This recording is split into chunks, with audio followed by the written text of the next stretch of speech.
തരയങ്കും പുകൾ പൊങ്കിടാമരിതനാടി പരികാരിത്തിടും വീരൻ ഞാൻ പരമാപാരനെ വാഴ്ത്തി വാഴിയേറി ഒറ്റയോഗ്യത്തിറമായി കനസാവൈ തന്നീലെ ഞാനീതു തടതടന പടവെടികൾ കുമറിട തരിയലും എന കണ്ടി നെടുങ്ങിട പിടമിലുയർന്നു പിരുത് പേറ്റ് ഫ്ലോറി ഞാനിതു സഭയിൽ വരികന്ന മതി കേട്ട ആദ്യമായതാലേ ദുബായിയുടെ വീട്ടിൽ പോയല്ല നമുക്ക് ശരിക്കും പറഞ്ഞു കഴിഞ്ഞാല് ഒരു കൊട്ട എനർജിയുടെ പേരാണ് മോളി കണ്ണമാലി. എൻ്റെ മുന്നിൽ ഇരിക്കുന്ന 7 അമ്മമാരുണ്ട്. എൻ്റെ കൂടെ ഇരിക്കുന്ന ഈ 7 ആൾക്കാരും സർവൈവലിൻ്റെ ഓരോരോ കഥകൾ പറഞ്ഞിട്ടുള്ള ആൾക്കാരാണ്. ദുബായിലേക്ക് എത്തിയിട്ടുള്ള ഈ അമ്മമാരെ മോംസ് ആൻഡ് വൈഫ്സിലേക്ക് വളരെ സ്നേഹത്തോടെ വളരെ ഇഷ്ടത്തോടെ സ്വാഗതം ചെയ്യാം.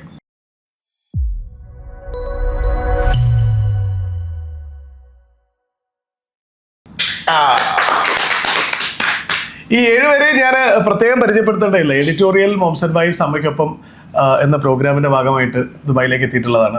മലയാളികളുടെ ഇടയിൽ വളരെ വ്യത്യസ്തമായിട്ടുള്ള ജീവിതം പിന്തുടർന്ന് ഒരു പക്ഷേ നമ്മൾ സ്ഥിരം കാണുന്ന ഒരു സ്റ്റീരിയോ ടൈപ്പ് അമ്മ എന്നുള്ളതിനപ്പുറത്തേക്ക് ജീവിതത്തിൽ തൻ്റെതായ അടയാളപ്പെടുത്തലുകൾക്ക് ഏറ്റവും കൂടുതൽ പ്രാധാന്യം കൊടുത്ത് ജീവിതം അടയാളപ്പെടുത്തിയിട്ടുള്ള ആൾക്കാരാണ്. ഇത്ര സീരിയസ് ആയിട്ടൊരു ഇൻട്രോ ഈ അടുത്ത കാലത്തൊന്നും ഞാൻ പറഞ്ഞിട്ടില്ല. പക്ഷേ ഈ വന്നിരിക്കുന്ന ആൾക്കാരല്ലേ ചിമിട്ട ആൾക്കാരാണ് അല്ലേ. ഫസ്റ്റ് ഒരു പാട്ട് പാടി തന്നെ നമ്മൾ ഏകദേശം തകർത്ത് കളഞ്ഞിട്ടുണ്ട്. മോളി ചേച്ചി ഇതിൽ ഏറ്റവും കൂട്ടാരുമായിട്ടാ എന്റെ മകള് പഠിച്ച 2 മാർക്കിൽ കൂടുതൽ പഠിക്കുന്ന ആളായിരുന്നു. മരുമകള് പഠിച്ച 2 മാർക്കിൽ കൂടുതൽ പഠിക്കുന്ന ആളായിരിക്കണം കേട്ടോ. അപ്പൊ എനിക്കൊരാഗ്രഹം ഇതില് 2 മാർക്ക് കൂടി സ്റ്റാർട്ടാക്കി പഠിക്കണോ. എന്താണ് മോളി ചേച്ചി പഠിക്കാൻ പോകണ്ട? വേറെ പണിയൊന്നും ഇല്ലല്ലോ. എനിക്കിപ്പോ അങ്ങനെ മാർക്ക് പഠിക്കണം. ഞാൻ ഇപ്പൊ എന്താ പറയണത്, ചവിട്ട് നാടകത്തിലേക്ക് ഇങ്ങനെ കടന്നേക്കണ പറഞ്ഞോണ്ട് ഞാൻ അതെങ്ങനെയെങ്കിലും ഒന്ന് രംഗത്ത് കയറ്റാൻ വേണ്ടിയുള്ള ഒരു വായി എടുത്തു. ഇപ്പൊ ഒരു നാടകം വനപാല നാടകം തുടങ്ങിയിട്ടുണ്ട്. അപ്പൊ എനിക്ക് വയ്യ എന്നാലും ഇതേപോലെ ഇരുന്ന് നമ്മൾ പറഞ്ഞ് പാടിയൊക്കെ കൊടുക്കും. ഒരു 10-20 പേരുണ്ട്. അപ്പൊ അവർക്കിടെ ഒന്ന് ശരിക്കും തുടങ്ങിയൊക്കെ വെച്ച് കൊടുത്തിട്ട് ഇങ്ങോട്ട് പോന്നേക്കി. പെൺകുട്ടികളോട് പ്രായം ചോദിക്കരുതെന്നാ പറയാറ്. അതെ, അപ്പം എന്റെ പ്രായം എനിക്ക് പ്രായം എനിക്ക് 61 വയസ്സ് പ്രായമുണ്ട്. ഞാൻ 9 വയസ്സിൽ കലാകാരിയായത്. ഇപ്പോഴും അത് മുന്നോട്ട് തന്നെ കൊണ്ടുപോണേ. സിനിമയുണ്ട്, ചവിട്ട് നാടകത്തിലൂടെ വന്നു. ചവിട്ട് നാടകം കണ്ടുകൊണ്ടിരുന്ന ഒരാള് സിനിമയിലേക്ക് ഒരു വേഷം ഓഫർ ചെയ്ത് ചേച്ചിയാണ് എൻ്റെ അടുത്ത പടത്തിലെ നായിക എന്ന് പറഞ്ഞിട്ട് സിനിമയിലേക്ക് വിളിച്ചോണ്ടേ ആളാരാ? അൻവർ റഷീദ്. എവിടുന്നായിരുന്നു അത്? അത് ഞാൻ ചവിട്ടടം തന്നെയല്ല, അല്ലാതെ നാടകം കളിക്കുമായിരുന്നു. അപ്പൊ സദൃശ്യ വാക്കുകൾ നാടകം കളിച്ച്. അപ്പൊ അതിൻ്റെ അകത്തൊരു അമ്മയുടെ ഒരു വിലാപമുണ്ട്. ആ വിലാപം എന്ന് പറഞ്ഞാൽ ആ സമയത്ത് എൻ്റെ അമ്മ മരിക്കണം. അപ്പം എൻ്റെ അമ്മ മരിച്ചു കഴിഞ്ഞപ്പോഴേക്കും ആ ഒരു വേദന നമ്മുടെ ഉള്ളിലെന്നും മുറിവല്ല. അപ്പം അതേ തന്നെ ആ നാടകവും സത്യത്തിൽ ഞാനാണത് പാടിയെന്ന് അഭിനയിച്ചെന്ന് ഈ നിമിഷം വരെ എൻ്റെ നാടെത്താതെ പോയിട്ട് എനിക്കറിയില്ല. ഞാനിക്ക എന്തൊക്കെ പാടിയെന്നും എന്തൊക്കെയാണ് അഭിനയിച്ചതെന്ന് എനിക്കറിയില്ല. അന്ന് ഈ അൻവർ റഷീദ് ഓടി സ്റ്റേജിൽ വന്നിട്ടാണ് ചോദിച്ചത്, അടുത്ത പടത്തിൽ ഞാൻ മോളി ചേച്ചനെ വിളിച്ചാൽ വരുവാന്ന് വെച്ചത്. സത്യത്തിൽ ഞാൻ പറഞ്ഞെന്നറിയാം, എപ്പം വിളിക്കുക അപ്പം വന്നെന്ന് ചോദിച്ചാൽ മതിയെന്ന്. ഞാൻ കീറ പക്ഷേ ഞാൻ ഇങ്ങോട്ട് മാറിയിട്ട് കരയത്. കാരണം ഞാൻ പെട്ടെന്ന് ഞാൻ അല്ലാതെ ആയിപ്പോയി. എങ്കിലും എല്ലാവരും എന്നോട് പറഞ്ഞു, പിന്നെ നിന്നെ ആരും ഇതിന്മേൽ വിളിക്കാടിയാ അപ്പോൾ ഒരാളും വിളിക്കൂല. അപ്പം ശരിയല്ല, കാണാൻ ഇത്തിരി ക്ലാമറുള്ളതും എന്തെങ്കിലുമൊക്കെ ഉള്ള പെണ്ണുങ്ങളെയൊക്കെയല്ല ആ സിനിമയിൽ നമ്മൾ കണ്ടിട്ടുള്ളൂ. അൻവർ റഷീദ് ഒരു ദിവസം എൻ്റെ വീട്ടിൽ വന്നേക്കി. അപ്പോൾ ഈ സദൃശ്യ വാക്കുകൾ നാടകം കളിച്ച ഗോപൻ എന്നും പറഞ്ഞ മാഷുണ്ട്. മാഷ് സിനിമ സംവിധാനം, പിന്നെ കോളേജിലെ പ്രൊഫസറാണ്. അപ്പോൾ പുള്ളിക്കാരൻ വന്നേക്കും. പുള്ളിക്കാരൻ്റെ ഭാര്യ ടീച്ചറാണ്. അപ്പോൾ നല്ല സൗഹാർദ്ദതയുണ്ട് ഞങ്ങൾക്ക്. ഇപ്പോൾ അൻവർ റഷീദ് സാറ് വന്നേക്കും. അപ്പോൾ എനിക്ക് 1999 മികച്ച നടിക്കുള്ള അവാർഡ് നേടിയവളാണ് ഞാൻ ചവിട്ടടത്തിൽ. അപ്പോൾ സാറിനുണ്ടായിരുന്നു അന്ന് അവാർഡ്. അപ്പോൾ സാറ് പറഞ്ഞു, നമുക്കൊരാളെ വെച്ചിട്ട് സിനിമ എടുക്കാമെന്ന് പറഞ്ഞു. അപ്പോൾ നാടകം കളിക്കുക കഴിഞ്ഞപ്പോൾ മോളി ചേച്ചിയെ വേണം സിനിമയിൽ എന്ന് പറഞ്ഞിട്ട് എന്നെ ആദ്യത്തെ പടത്തിൽ കൊണ്ടുപോകണം കേരള കഫേ. അൻവർ റഷീദിൻ്റെ കേരള കഫ. അപ്പോൾ ആ പടത്തിൽ കൊണ്ടുപോയി ഞാൻ അഭിനയിച്ചിട്ടിരിക്കുന്ന സമയത്ത് എനിക്ക് സത്യം പറഞ്ഞ് ചിരിയാ വന്ന. കാരണം ഇപ്പൊ എന്റെ മുമ്പിൽ ക്യാമറ ഇരിക്കണം എന്നുള്ള അതിൻ്റെ ഒന്നും എനിക്കില്ല. അത് ഇന്നുമില്ല എന്നുമില്ല. അപ്പൊ ക്യാമറ അവിടെ വെച്ചിട്ടുണ്ട്. ഞാൻ ഇതിന്റെ അഭിനയം. അപ്പൊ എന്നോട് പറഞ്ഞു, ഒരു കൊച്ചിനെയുമായിട്ട് കടപ്പുറത്ത് നിന്നിരിക്കുകയാണ്. കൊച്ചിങ്ങനെ പിന്നെ കടലിടി കൊണ്ട് ഒരു പൂച്ചനെ കളിപ്പിച്ചിട്ടിരിക്കുന്ന സീനാണ്. മഴ വന്നു അങ്ങനെ വീട്ടിൽ പോകാം എന്നൊക്കെ പറഞ്ഞ് കൊച്ചിനായിട്ട് ഓർമ്മ സീനാണ്. അപ്പം ഞങ്ങൾ പുലിമുട്ടുമ്പേലാണ് നിൽക്കണം. അപ്പം ഞങ്ങളുടെ അവിടെയുള്ള മഞ്ചിക്കാരെല്ലാവരും അടിച്ചിട്ട് വന്നേക്കെ. അപ്പം എഴുതോ നിന്നെ സിനിമയിലെടുത്ത നമ്മുടെ സിനിമയിൽ എന്ന് പറഞ്ഞതുപോലെ ഇടാ ഞാൻ നമ്മുടെ മോള് ഇതേ സിനിമയിൽ അഭിനയിക്കടാന്ന്. ഇപ്പൊ ചവിട്ടടാത്തോടെ കിട്ടിയാലെന്ന് ഞാനെടുത്തേക്ക് വന്ന് പോടാപ്പാ വേറെ പണിയൊന്നും അതാ പറയണ. ക്യാമറ ഇരിക്കുന്നുള്ള ഒരു എന്തുപോലും എനിക്കില്ല. ഒന്ന് പോവാടാപ്പാ ഞാൻ സിനിമയിൽ അഭിനയിച്ചത് എനിക്കെന്താടാ ഞാൻ പൊയ്ക്കോ. ഞാനിങ്ങനെ ആ കോമഡി അടിച്ച് ഞാൻ അഭിനയിച്ച അവിടെ പോരിയെന്ന് ചെന്നപ്പോ സാറ് കണ്ടിങ്ങോട്ട് വാ എന്തേ അഭിനയിച്ച കണ്ടേ പോവാ അതിന് പിടിച്ചതിന് ഞാൻ ചോദിച്ച പിടിച്ചതിന്. അപ്പൊ ഞാൻ ഇവിടെ നിൽക്കണ ക്യാമറ അവിടെ ഇരിക്കേ പിടിച്ചതിന് കാണണ്ടേ. ആ ഞാൻ തന്നെയാണ് മാതാവ് ഈ അഭിനയിച്ചോട്ടെ സാറി ഇതൊക്കെ എന്തിനാ പിടിച്ചത്. ഇരിക്കട്ടെ ഒരു രസമല്ലേ കാണാൻ എന്നോട് പറഞ്ഞാ ഇരിക്കട്ടെ രസമല്ലേ കാണാനായിട്ട്. പിന്നെ അതേപോലെയുള്ള സാധനങ്ങളൊക്കെ അഭിനയിച്ച് കഴിഞ്ഞപ്പോഴേക്ക് സാറിങ്ങനെ കൈകിട്ടു. ഞാൻ സൂചിച്ചിട്ടാ ഒരുപാട് ആൾക്കാർ ഞാൻ സിനിമയിൽ കൊണ്ടുവന്നിട്ടുണ്ട്. പക്ഷെ ഇതേപോലത്തെ ഒരെണ്ണത്തിൻ്റെ ജീവിതത്തിൽ ആദ്യമായിട്ടാണ്. മലയാളികൾ മൊത്തത്തിൽ പറഞ്ഞതാണ്. ഒരുപാട് നടിമാരെ നമ്മൾ കണ്ടിട്ടുണ്ട്. പക്ഷെ ഇതുപോലെ അതേപോലെ തന്നെ മറ്റേ സത്യനന്ദിക്കാടും പറയും. അത് ഏത് ടിവിയുടെ മുമ്പിലും ഞാൻ പറയും. കാരണം അതേപോലെ ഒരു പടം എൻ്റെ ജീവിതത്തിൽ ഞാൻ കഴിച്ചിട്ടില്ല. ഇന്നിപ്പം നമ്മൾ ഷൂട്ടിങ് സ്ഥലത്ത് വന്നിട്ടുണ്ടെങ്കിൽ ചിലപ്പോൾ എനിക്ക് സീനുണ്ടായാല ഞാൻ വെറുതെ ഇരിക്കും. റൂമിലിരിക്കണം തിരക്കല്ലോ സാറ് പറയും ചേച്ചനെ വിളിച്ചോണ്ട് വരട്ടാ.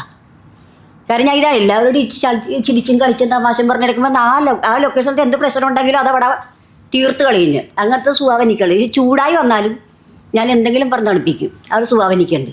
അപ്പോൾ സന്ധ്യക്കാരൻ ഭയങ്കര ഇഷ്ടമാണ്. ഞാൻ ആ പടത്തിൽ ശരിക്കും അഭിനയിച്ചല്ല.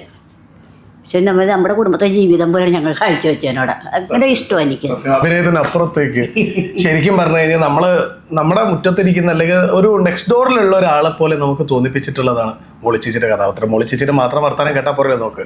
നമ്മുടെ കൂടെ ബാക്കി 6 പേരുണ്ട്. അപ്പുറത്തിരിക്കുന്ന ആളൊക്കെ ഒരു വലിയ കഥ പറയാനുള്ള ആളാണ്. മോളിച്ചേച്ചിയുടെ സിനിമയും ജീവിതവും ഒക്കെ പറയുന്ന കൂട്ടത്തില് ഈ പ്രായത്തിൽ പോയി കോളേജിൽ കയറിയിട്ടുള്ള ഒരാളെ ഞാൻ പരിചയപ്പെടുത്തട്ടെ. ഒന്ന് മൈക്ക് അങ്ങോട്ട് പേര് പറഞ്ഞൊന്ന് പരിചയപ്പെടുത്തിയേ.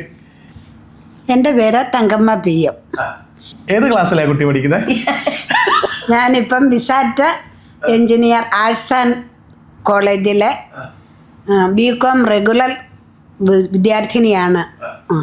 BCom റെഗുലർ വിദ്യാർത്ഥിനിയാണ്. എങ്ങനെയുണ്ട് സ്റ്റാറ്റിസ്റ്റിക്സ് മറ്റേ അക്കൗണ്ടൻസി ഒക്കെ? എനിക്കറിഞ്ഞൂടാ, ഞാൻ കൊമേഴ്സ് അല്ല പഠിച്ചത്. കൊമേഴ്സ് കൊല്ലം തുടങ്ങണേ ഉള്ളൂ, എന്നാലും പഠിച്ചു വരുന്നു. പഠിക്കാനൊക്കെ നല്ല എളുപ്പമാണ്. ദുബായിലേക്ക് വന്നപ്പോൾ ഫ്രണ്ട്സ് ഒക്കെ എന്ത് പറഞ്ഞു? നിങ്ങൾ എല്ലാവരും കാണുന്നല്ലേ മണിയമ്മേ അല്ലേ? ദുബായിലേക്ക് വന്നപ്പോൾ ഫ്രണ്ട്സൊക്കെ നല്ല അടിപൊളി ആയിട്ട് പോയി വാ, അടിച്ചു പൊളിച്ചു വാ എന്നൊക്കെ പറഞ്ഞു വിട്ടു.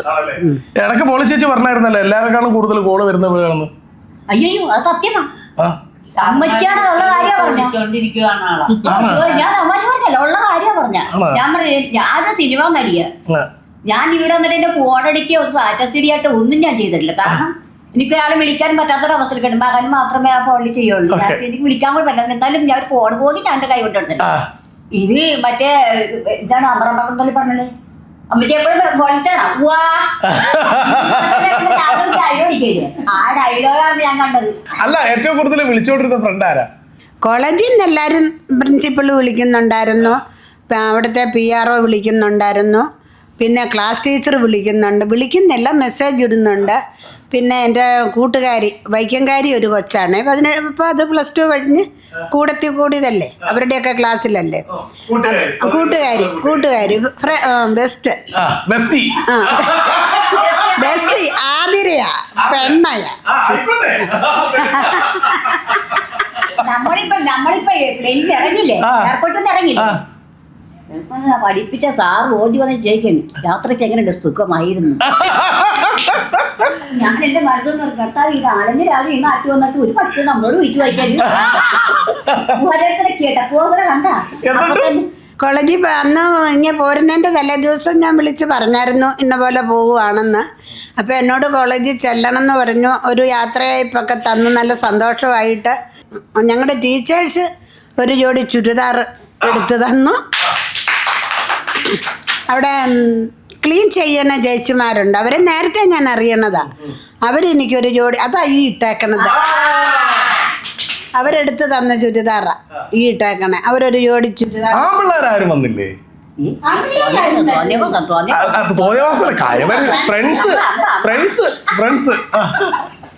അവരൊന്നും തരികയല്ല.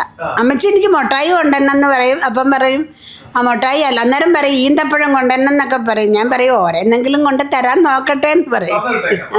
ആതിരാന്ന് പറയണ കൊച്ചു വൈകുന്നേരം എന്നെ വിളിച്ച് പറഞ്ഞു, അമ്മച്ചി ഞാനൊരു 500 രൂപ അമ്മച്ചിക്ക്. ഞാൻ പറഞ്ഞു എന്തിനാ കൊച്ചി അത് ഇട്ട് തന്നെ. അങ്ങനെ നല്ല ഇതായിട്ടാണ് പിള്ളേരും, അത് എൻ്റെ ക്ലാസ്സിലെ തന്നെയല്ല അടുത്ത ക്ലാസ്സിലെ പിള്ളേരും ഒക്കെ നല്ല ഫ്രണ്ടായിട്ടായി പോകുന്നത്. അതുപോലെ തന്നെ പഠിപ്പിക്കുന്ന ടീച്ചേഴ്സ് ആണേലും പേരൊന്നും അല്ല, അവർ അമ്മച്ചി അമ്മച്ചി എന്ന് വിളിക്കുമ്പോൾ അമ്മച്ചി അമ്മച്ചി അത് കേൾക്കുമ്പം തന്നെ നമുക്ക് അവരുടെ ആ സ്നേഹവും ആ ബഹുമാനവും നമുക്കത് ഉൾക്കൊണ്ട് നമ്മൾ പോകുന്നു. ഇന്നിപ്പം ഈ ഇവിടെ നമ്മുടെ ഹോട്ടലിൻ്റെ ഫ്രണ്ടിൽ നിന്ന് ഞാനൊരു ഫോട്ടോ എടുത്തിട്ട് അവർക്ക്, അന്നേരമാണ് ഒരു സാറ് പറഞ്ഞ് അടിച്ചു പൊളിച്ചു വരാൻ. അന്നേരം ഞാൻ സാറിനോട് പറഞ്ഞു, എൻ്റെ സാറേ അത് ഇനി സാറിനെ വിളിക്കണ്ട, വൈകുന്നേരം വിളിച്ചാൽ മതി. ഞാൻ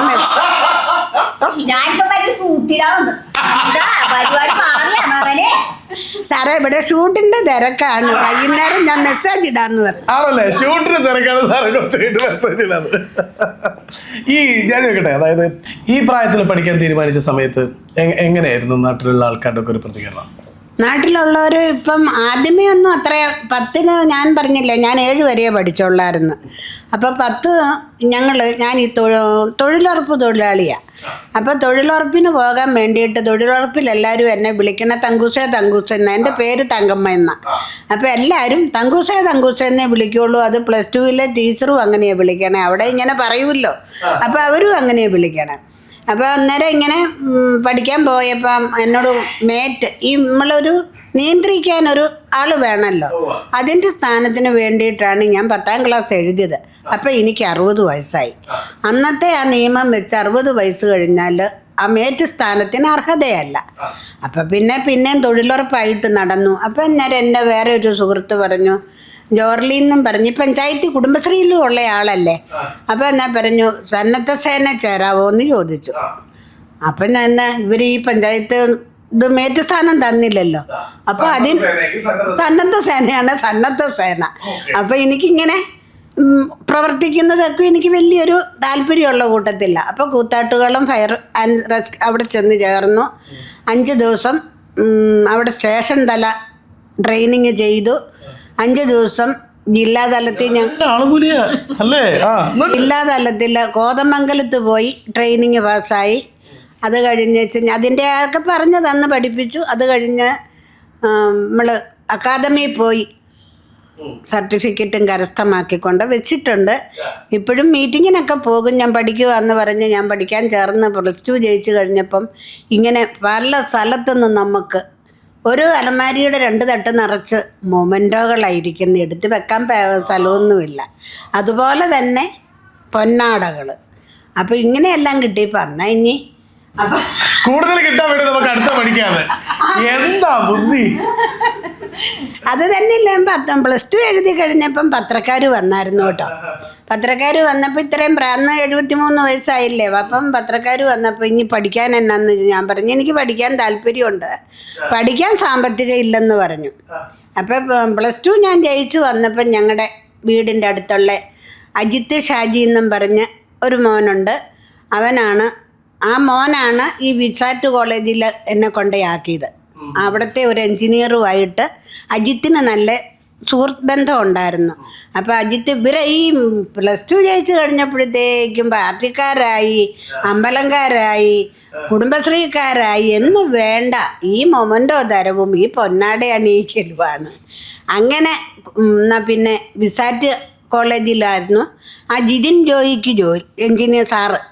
ആ സാറിൻ്റെ പേർക്ക് അജിത്ത് ചോദിച്ചു, അവർ ഫ്രണ്ടാണല്ലോ. അജിത്ത് പറഞ്ഞു, എടാ ഞങ്ങളുടെ അടുത്ത് ഇങ്ങനെ ഒരു ചേച്ചിയുണ്ട് +2 ജയിച്ചത്, നിങ്ങൾക്കുള്ള കോളേജിൽ എന്തെങ്കിലും ഒരു ഫങ്ഷൻ വരുമ്പം ഒരാദരവ് കൊടുക്കാവോ എന്ന് ചോദിച്ചപ്പം അവർ ജിതിൻ സാറ് ചെന്ന് കോളേജിൽ ചെന്ന് പറഞ്ഞു, വിസാറ്റ് ചെയർമാനോട് അവരാലോചിച്ചു. ചെയർമാനും പ്രിൻസിപ്പലും PRO ഷാജി സാറും ഒക്കെ കൂടെ വീട്ടിൽ വന്ന്, ഞാൻ അവിടെ അടുത്തൊരു വീട്ടിൽ പണിയുന്ന വീട്ടിൽ വന്ന് എന്നെ ഉച്ചയായപ്പോൾ കണ്ടു വർത്താനമൊക്കെ പറഞ്ഞ് പിറ്റേ ദിവസം അവർ വീട്ടിൽ വന്നു. എന്നാൽ കോളേജിൽ പോകാം, കോളേജിൽ കാണിക്കാനാണ് ഇവരെന്നെ കൊണ്ടുപോയത്. അപ്പോൾ അന്നേരം അഡ്മിഷനും കൂടെ എടുത്ത് ക്ലാസ്സിൽ എല്ലാവരെയും പരിചയപ്പെടുത്തി. അങ്ങനെ വിസാറ്റ് കോളേജിലൊരു അംഗമായി ചേർന്നു. മരുമോളടുത്തൊരു മത്സരം ഉണ്ടോ ശരിക്കും? ഇപ്പം ഒന്നും ഇല്ല, അന്നേരം അങ്ങനെയൊക്കെ അങ്ങോട്ട് തോന്നിയായിരുന്നു. അപ്പം അങ്ങനെ പഠിച്ചപ്പോൾ തോന്നി. അതല്ല, നമുക്കും ലക്ഷ്യമാണല്ലോ വലുത്. വാശിയും ലക്ഷ്യം ഉണ്ടെങ്കിൽ നമുക്ക് സാധിക്കാൻ പറ്റും, ഏത് കാര്യവും സാധിക്കാം. അപ്പം അങ്ങനെയൊക്കെ നമുക്കൊരു ഇതായില്ലേ, ഇപ്പം നമ്മൾ ഫേമസ് ആയില്ലേ. അത് പേര് ചേച്ചിക്ക് തോന്നണതല്ലേ. ഞാനിപ്പം നാട്ടിലെ താരമാ. പിന്നല്ലേ എന്നെ ഇവിടെ കൊണ്ടേയാക്കി, കോളേജിൽ കൊണ്ടേയാക്കി. അജിത്ത് എന്ന് പറഞ്ഞ മോന് ഈ നല്ല ട്രിപ്പ് ഇട്ടേക്കണ മെസ്സേജാ, തള്ളെ അടിച്ചു പൊളിച്ചു വരാൻ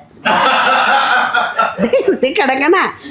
ഇപ്പൊ കുറെ പറഞ്ഞല്ലോ, അതായത് വിസാറ്റ് കോളേജിന്റെ മുന്നിൽ കൂടെ പോകുന്ന സമയത്ത് ആ ഗേറ്റിന്റെ ഉള്ളിൽ എന്താണെന്ന് അറിയാൻ ആഗ്രഹിച്ച ഒരാൾ അതിനകത്ത് പഠിക്കാൻ എത്തുന്ന ഒരു സമയമുണ്ട്. കാലം കാത്തു വെച്ചിട്ടുള്ള സംഗതികൾ. ഞാൻ ചോദിക്കുന്ന അടുത്തൊരു ആഗ്രഹം ഉണ്ടെങ്കിൽ എന്താ?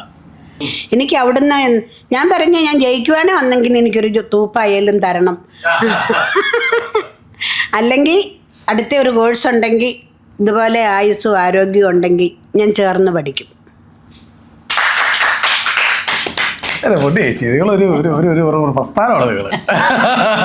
അത് ഞാൻ പറഞ്ഞ കാര്യമാണ്. അതാ ഇനി ഒരു കോഴ്സ് ഉണ്ടെങ്കിൽ അവരെന്നെ പഠിപ്പിക്കുകയും ചെയ്യും. അവർ ഫീസ് ഫ്രീ തരുന്നുണ്ട്, ബസ് ചാർജ് ഫ്രീ തരുന്നുണ്ട്.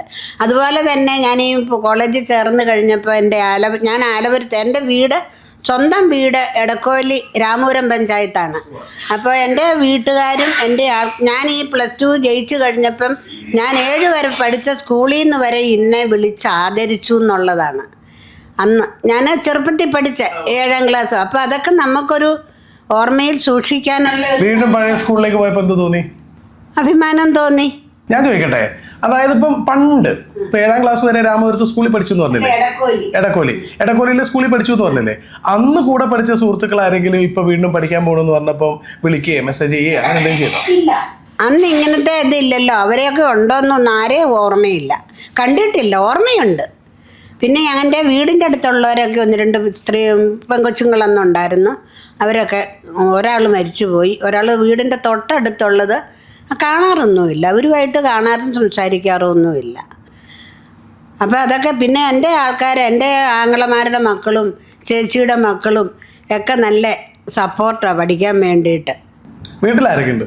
എൻ്റെ വീട്ടിൽ ഞാനും എനിക്കൊരു മോനും ഒരു മോളും. മോളെ കെട്ടിച്ച് വിട്ടേക്കണത് മണർകാട്, കോട്ടയം. അവർക്ക് 2 പെൺപിള്ളേരാണ് ഉള്ളത്. ഒരാൾ നേഴ്സിംഗ് 2nd ഇയർ പഠിക്കണം. കൊച്ചവള് +2 പഠിക്കണം. കഴിഞ്ഞ വർഷം +1 ഫുൾ A+ മേടിച്ച് ജയിച്ചു. അപ്പോൾ മറ്റേ എന്താ പറയുക, മുത്തശ്ശിയുടെ മകളാണ്. ഇപ്പം 2nd ഇയർ പഠിക്കണം. ഇപ്പം വന്നിട്ടുണ്ടായിരുന്നു ഇവിടെ, ദുബായിലല്ല, കൊച്ചിയിൽ കയറ്റി വിടാനായിട്ട് എയർപോർട്ടിൽ വന്നിട്ടുണ്ടായിരുന്നു. അങ്ങനെ പോണു. പിന്നെ അയൽവക്കംകാരെല്ലാം നല്ല സപ്പോർട്ടാണ് പഠിക്കാൻ പോകാനായിട്ട്. ഒരു ദിവസം പോയില്ലെങ്കിൽ അജിത്ത് എന്നോട് ചോദിക്കും, ഉഴപ്പി നടക്കുവാണോ കോളേജിൽ പോകണേ? എന്നും കാണും, മോനെ കാണും. അജിത്തിൻ്റെ ഒരൊറ്റ ജിതിൻ സാർ അത് തന്നെയല്ല കേട്ടോ. അതിപ്പോൾ അവർ പറഞ്ഞാലും നമ്മളെ വിസാറ്റ് കോളേജ് അത് ഏറ്റെടുത്തില്ലെങ്കിൽ നമുക്ക് ഈ സൗഭാഗ്യങ്ങളൊന്നും വരത്തില്ല. ഇത്രയും പ്രസിദ്ധിയാകാനും പോകുന്നില്ല കോളേജ്. എന്തായാലും അടുത്തൊരു കോഴ്സും കൂടെ വിസാറ്റ് ഉണ്ടാക്കുകയാണെന്നുണ്ടെങ്കിൽ അവിടെ പഠിക്കാൻ പറ്റും. പഠിക്കും. ഇവിടെ വന്നു കഴിഞ്ഞാൽ രാജു കുര്യൻ സാറാണ് ചെയർമാൻ. പ്രത്യേകമായിട്ടും വിളിക്കണം എന്ന് പറഞ്ഞാ വിട്ടെ, നമ്പർ തന്നാ വിട്ടെ. വിളിക്കും. അതുപോലെ ഒരു കാര്യം കൂടെ പറയട്ടെ, വിസാറ്റ് കോളേജിലെ ഇപ്പം ഞാൻ ഇംഗ്ലീഷിന് ഞാൻ 5 മാർക്കിന് പോയായിരുന്നു ഫസ്റ്റ് സെമ്മിന്. ആണല്ലേ, അത് ഞാൻ ചോദിക്കാൻ വിട്ടു. ഫസ്റ്റ് സെം ഒരു സപ്ലി ഒരു സപ്ലി പോയി. പിന്നെ ബാക്കിയൊക്കെ ഞാൻ ജയിച്ചു. ഇപ്പം സെക്കൻഡിന് കുഴപ്പമില്ല. സെക്കൻഡ് ഇയറിന് അതിനുള്ള എങ്ങനെയോ തട്ടിമുട്ടി അങ്ങ് പോയി. കോപ്പി അടിക്കാറുണ്ടോ? അയ്യോ എൻ്റെ പൊന്ന് മോനെ, അതവിടെ പറ്റിയല്ല. വലിയ ബുദ്ധിമുട്ടല്ലേ അത് അങ്ങോട്ട്. ഇപ്പം ഇവിടെ ഞാനിരിക്കുന്നു, അവിടെ ഒരാൾ ഇരിക്കണമെങ്കിൽ ഇങ്ങനെയൊന്നും നോക്കാൻ പോലും സമ്മതിക്കുകയല്ല. അവിടെ നമ്മുടെ പേപ്പറെ നോക്കി അറിയാവുന്ന എഴുതി വെക്കുക പോരുക എന്നുള്ളത് മാത്രമേ ഉള്ളൂ. അങ്ങനെ അല്ലാതെ ഒരു കോപ്പി അടി ഒരു തുണ്ടോ ഒന്നും ഒരു കയ്യടി അകം വരെ നോക്കിയാച്ചാ പിള്ളേരെ കയറ്റിയിരുത്തണത്. പിന്നെ എനിക്ക് കോപ്പി അടിക്കാനും പറ്റിയല്ല. കാരണം ഈ കോപ്പിക്കിട്ട് നോക്കി വരുമ്പോഴത്തേക്കും അവർ കണ്ടുപിടിക്കും. എന്നാ പിന്നെ ആ വേഷം കെട്ടേണ്ട കാര്യമില്ലല്ലോ. പഠിച്ചിട്ട് ഉള്ളത് അറിയാവുന്നത് എഴുതി വെക്കുക. ഈ കണ്ണാടി വെച്ചാൽ ഈ കോപ്പിയിൽ ഇങ്ങനെ നോക്കുമ്പോഴത്തേക്കും അവർ കണ്ടുപിടിക്കും. അതുകൊണ്ട് കോപ്പി അടിയുടെ പ്രസ്ഥാനം നിർത്തി. ഇല്ല ഇല്ല ഇല്ല ഇല്ല ഇല്ല ഇല്ല പിന്നെ ഒരു സംശയം ചോദിച്ചാൽ പോലും പറഞ്ഞു തരത്തില്ല. ഇംഗ്ലീഷിൻ്റെ ഒരു ക്വസ്റ്റ്യൻ നമുക്കറിയത്തില്ലെങ്കിൽ അത് എന്നാണെന്ന് ചോദിച്ചാൽ അതിൻ്റെ അർത്ഥം ഇന്നതാന്ന് പറയും. ആൻസർ ഓപ്ഷൻ അവിടെ കിടപ്പുണ്ടെങ്കിലും പറയാല. അങ്ങനെയൊന്നുമില്ല. അത്രയ്ക്ക് നമ്മൾ പഠിച്ചു തന്നെ വേണം എഴുതാനായിട്ട്. അത് അന്നേരം അതുപോലെ പ്രഗത്ഭരാ നമ്മളെ പഠിപ്പിക്കാനായിട്ടുള്ള അധ്യാപകരാകട്ടോ, അവരുടെ ഒരൊറ്റ കഴിവും കൊണ്ടാണ് ജയിച്ചത്. അടിപൊളി, താങ്ക് യു. തൊട്ടപ്പുറത്തുള്ള ആൾക്കൊന്ന് മൈക്ക് കൊടുക്കാവോ? ഞാൻ പറഞ്ഞ പോലെ എല്ലാ കാര്യവും പറഞ്ഞു. ഞാൻ പറഞ്ഞ പോലെ എല്ലാ കാര്യം പറഞ്ഞേക്കണമെന്നോ? അത്രേ ഉള്ളൂ, അത്രേ ഉള്ളൂ. കാര്യങ്ങൾ മൊത്തം നല്ല സ്ട്രോങ്ങായിട്ട് പറഞ്ഞേക്കണം, അത്രേ ഉള്ളൂ. അമ്മച്ചി എന്തോ ഒരു ചെറിയ വിഷമമുണ്ടോ? ഇല്ല, ഒരു വിഷമവും ഇല്ല. മാറിയോ? കുറച്ച് നേരത്തെ ഒരു വിഷമം ഉണ്ടായിരുന്നല്ലോ. പറഞ്ഞു കഴിയുമ്പോൾ മാറി. എന്താണ് വിഷമം ഉണ്ടായിരുന്നത്? പശുവിനെ ഇട്ടിട്ട് പോകുന്നല്ലോ, അതിനെ ആര് നോക്കണു എങ്ങനെയാണെന്നുള്ള മാത്രമേ ചിന്ത ഉണ്ടായിരുന്നു. പേര് പറഞ്ഞേ ഒന്ന്. എൻ്റെ പേര് ശാന്തകുമാരി. എവിടുന്നാണ് ശാന്തകുമാരി വരുന്നത്? ഞാൻ ചേത്തറ പള്ളിപ്പുറത്ത് നിന്ന് വരുന്നതാണ്. താമസിക്കുന്നത് ഞാനിപ്പോൾ തൊഴുത്തിൽ തന്നെയാണ്, ഗോശാല തന്നെയാണ്. 42 പശുക്കളുണ്ട്. അവർക്ക് എല്ലാവർക്കും പേരിട്ടാണ് ഞാൻ വളർത്തുന്നത്. അവർക്ക് കൃത്യമായി ഭക്ഷണം കൊടുക്കുകയും കൃത്യമായി നോക്കുകയും രാത്രിയിലാണെങ്കിൽ എന്തെങ്കിലും ഒരു അനക്കം കേട്ട് അപ്പോഴേ ഞാൻ എഴുന്നേറ്റ് നോക്കുകയും അതിൻ്റെ കൂടെയുള്ള ജീവിതമാണ് എൻ്റെ. 13 വർഷമായിട്ട് അതിൻ്റെ കൂടെയാണ്. എല്ലാ പശുക്കൾക്കും പേരില്ലേ? എല്ലാ പശുക്കൾക്കും പേരുണ്ട്. പേരൊക്കെ ഒന്ന് പറഞ്ഞേ. 2 കാളയുടെ പേര്, ഒന്ന് മണികണ്ഠൻ, ശങ്കരൻ, അയ്യപ്പൻ, വാസുദേവൻ. 4 കാളകളാണുള്ളത്. പിന്നെ പശുക്കൾ പാറു, നന്ദു, മുത്ത്, ശങ്കരി, മന്യ, പാറു, ഗൗരി, കാർത്തിക, കാത്തു, പിന്നെ കൃഷ്ണമ്മ, മൂളു, പാറു 3 പേരുണ്ട്. അടിപൊളി. ഇത്രയും പശുക്കളൊക്കെ ഉണ്ട്. 42 പേരുണ്ട്, കാള ഉൾപ്പെടെ. എന്ന് മുതലാ ഇപ്പം പശുക്കളെ നോക്കുന്നത്? സ്വന്തം വീട്ടിലാണോ അതല്ല? അല്ല, ഞാൻ ഗോശാല, ദേവസ്വത്തിന്റെ ഗോശാലയിലാണ്. ഗോശാല തന്നെയാണ്. അപ്പൊ എന്ന് മുതൽ ഇത് തുടങ്ങിയേ? ഗോശാല തുടങ്ങി ഞാൻ അല്ല, ഈ പശുക്കളെ നോക്കാൻ തുടങ്ങിയത് 13 വർഷമായി. 13 വർഷം. 13 വർഷമായിട്ട് ഗോശാലയിലെ പശുക്കളെല്ലാം അമ്മയാണ് നോക്കുന്നത് ആണല്ലേ? അപ്പൊ വീട്ടിൽ പോലെ എപ്പോഴാ? വീട്ടിൽ ഞാൻ പോകാറില്ല. പശുവിനെ ഇങ്ങോട്ട് ഏൽപ്പിച്ചിട്ട് ഇന്ന് വരെ ഞാൻ വീട്ടിൽ പോയിട്ടില്ല. 13 വർഷമായിട്ട് വീട്ടിൽ പോയിട്ടില്ല? അവൻ്റെ ഇടയ്ക്ക് 14-15 2 അമ്മമാരും മരിച്ചപ്പോൾ 14 ദിവസം വീതം മാറി നിന്നു. അത്രയേ ഉള്ളൂ. അല്ലാതെ ഞാൻ അതുങ്ങളെ വിട്ടിട്ട് ഒരിടത്തും പോയി. അതിനുശേഷം മാറി നിൽക്കുന്നത് ഇപ്പൊ ആദ്യമായിട്ടാണ്? ആദ്യമായിട്ടാണ്. ഇടക്കിടക്ക് വിളിച്ചു നോക്കിയോ പശു എന്ത് ചെയ്യുന്നു? ഞാൻ ഫോണൊന്നും കൊണ്ടുവന്നിട്ടില്ല. ഫോണൊന്നും വിളിക്കാൻ എനിക്ക് അറിയാൻ പാടില്ല. അത് കാരണം ഫോണൊന്നും ഉപയോഗിക്കാറില്ല. അപ്പൊ ഈ പശുക്കളുടെ കാര്യമൊക്കെ ഇപ്പൊ അവിടെ ആരാ നോക്കണേ? ദേവസ്വത്തിൽ പറഞ്ഞു. അപ്പൊ ഇവിടെ നിന്ന് വിളിച്ചപ്പോൾ ഞാൻ ദേവസ്വം ചോദിച്ചു, ഇങ്ങനെ അവർ വിളിക്കുന്നുണ്ട് എങ്ങനെയാന്ന് ചോദിച്ചപ്പോൾ ചേച്ചി ധൈര്യമായിട്ട് പോയിട്ട് വരാൻ പറഞ്ഞു. അങ്ങനെ ഞാൻ ഇവിടെ വരാമെന്ന് പറഞ്ഞു. അങ്ങനെയാണ് വന്നത്. വീട്ടിലിപ്പോൾ ആരൊക്കെ ഉണ്ട്? വീട്ടിൽ എന്നെ 2 മക്കളുണ്ട്. ഒരു മകൻ മാറി താമസിക്കുകയാണ്. മകളാണ് കുടുംബത്തിൽ താമസിക്കുന്നത്. മകൾ എന്നെ കൂടെ സഹായിക്കാനായിട്ട് വരും.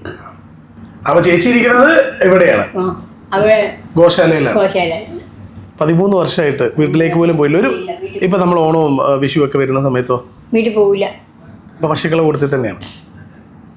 ഏറ്റവും ഇഷ്ടമുള്ളൊരു അങ്ങനെ ഉണ്ടാവുമല്ലോ നമുക്കിപ്പം മക്കളെ കൂട്ടത്തിൽ ഏറ്റവും ഇഷ്ടമുള്ള ഒരാളുണ്ടാവില്ലേ മോളി ചേച്ചി? എനിക്ക് ഏറ്റവും ഇഷ്ടമുള്ള ജോളിനെയാണ് ഏറ്റവും ഇഷ്ടമുള്ളത്. എന്ന് പറയുന്ന പോലെ ഏറ്റവും ഇഷ്ടമുള്ള പശു ആരാ? പാറു. പാർവനെ വരുന്ന സമയം ഇപ്പൊ മിസ് ചെയ്യുന്നുണ്ടോ പാർവനെ? പ്രസവിച്ചിട്ടില്ല. പ്രസവം നിർത്തി മാറ്റി മാറി കെട്ടി. ഇനിയിപ്പോൾ 7 പ്രസവിച്ചവള്.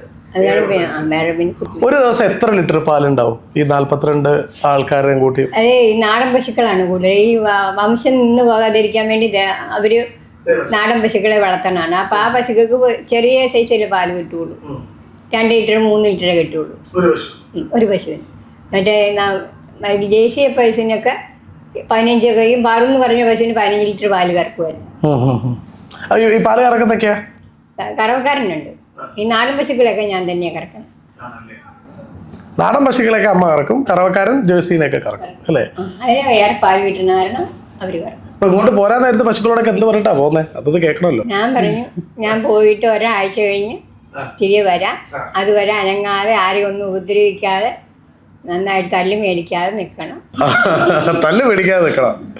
ഭയങ്കര കുറുമ്പികളാണല്ലേ? അല്ല, അതിനകത്ത് നന്ദു എന്ന് പറഞ്ഞവള് ഞാനല്ലാതെ വേറെ ആരെങ്കിലും ചെല്ലുമ്പോൾ അവള് തട്ടാൻ ചെല്ലും. വെള്ളം കൊടുക്കണം, പാത്രമൊക്കെ എടുക്കാൻ ചെല്ലുമ്പോൾ. അപ്പൊ ആരെങ്കിലും അവൾക്ക് തല്ലൂലേ? തല്ല് വാങ്ങിക്കരുതെന്ന് നന്ദുവിന്റെ അടുത്ത് പ്രത്യേകം പറഞ്ഞിട്ടുണ്ട്. ഞാൻ പറഞ്ഞു, ഞാൻ പോയാൽ നിങ്ങൾ പുറത്തേക്ക് ആരും അഴിച്ചു കെട്ടാനില്ല, ഇവിടെ തന്നെ നിൽക്കാൻ പറ്റുള്ളൂ. പുറത്തേക്കൊക്കെ ഞാൻ അഴിച്ചുകൊണ്ട് നടക്കും, എല്ലായിടത്തും കൊണ്ട് നടക്കും.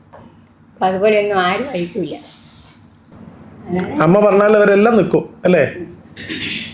ഇനിയിപ്പോ ഇവിടുന്ന് ദുബായിൽ നിന്ന് തിരിച്ച് നാട്ടിലേക്ക് പോകുമ്പോ എന്തുകൊണ്ട് പോവാ പശുക്കൾക്ക്?